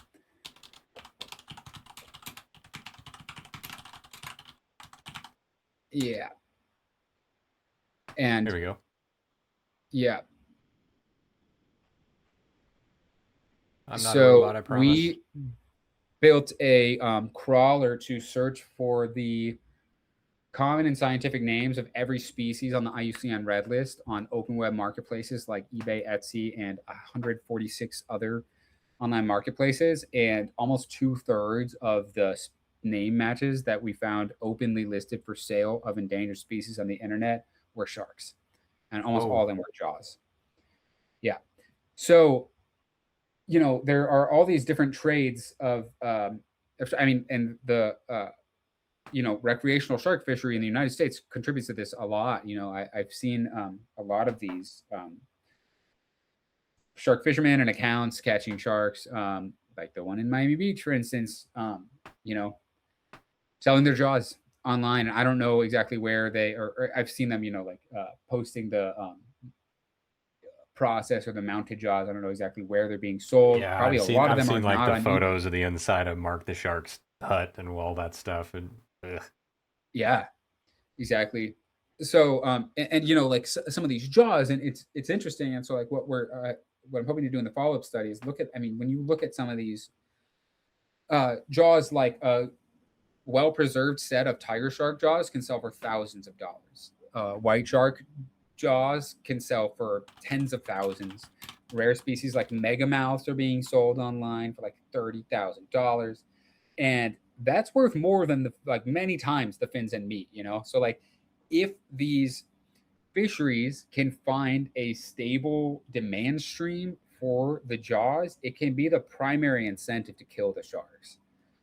So we need to think holistically, and we need to think about the trophy trade and regulating it. So what we're hoping to do with this research is to raise this issue to the online web marketplaces and just get them to, they can easily restrict the sale of or just the listing of endangered shark species. And they have done it for some, I think, since we got the data from this first study. So that's another thing that we'll hopefully be able to show is that when eBay, yeah, exactly. This Like, is an example of actually the one I was talking about. This is Mark the Shark's shop in Miami, so this is not like some far off country or something like that. right.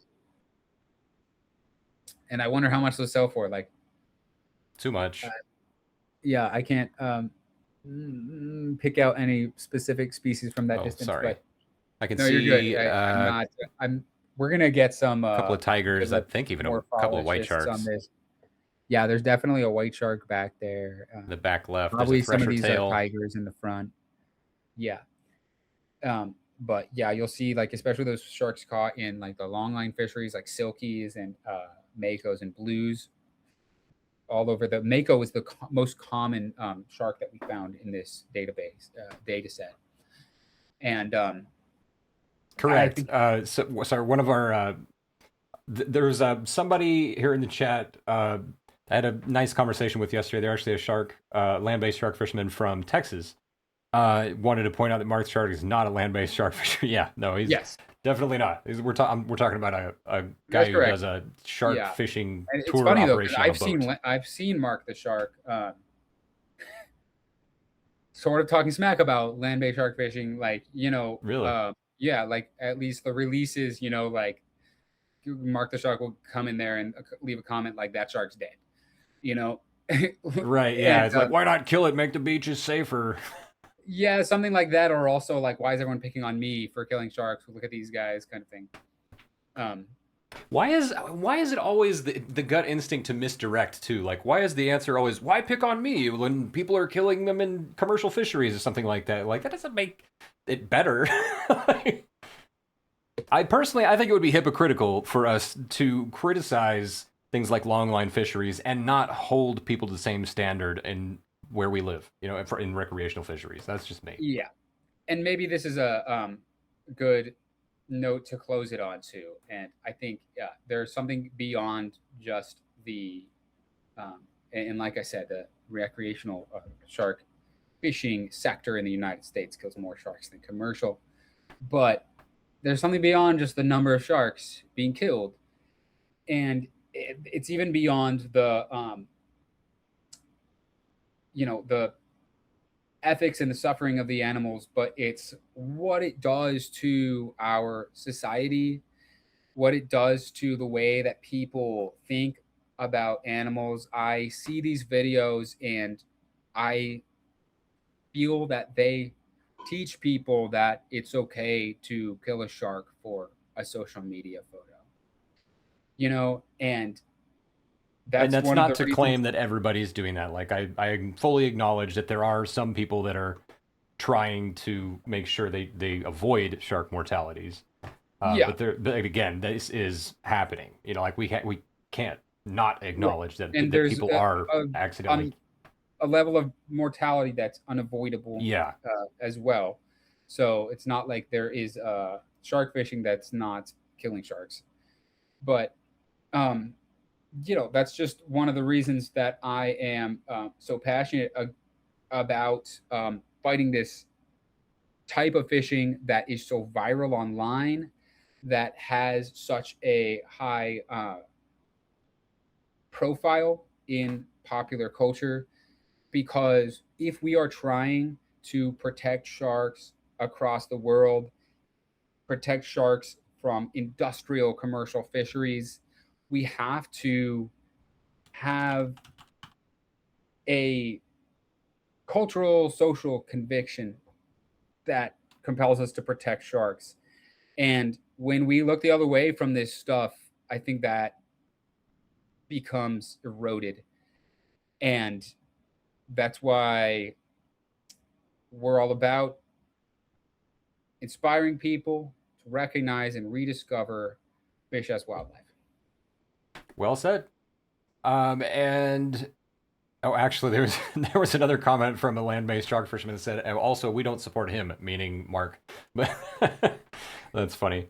But yeah, on that note, man, unless there's anything else you want to leave them with, I think we could probably wrap it up here. We've been going for quite a while. It's 10:35.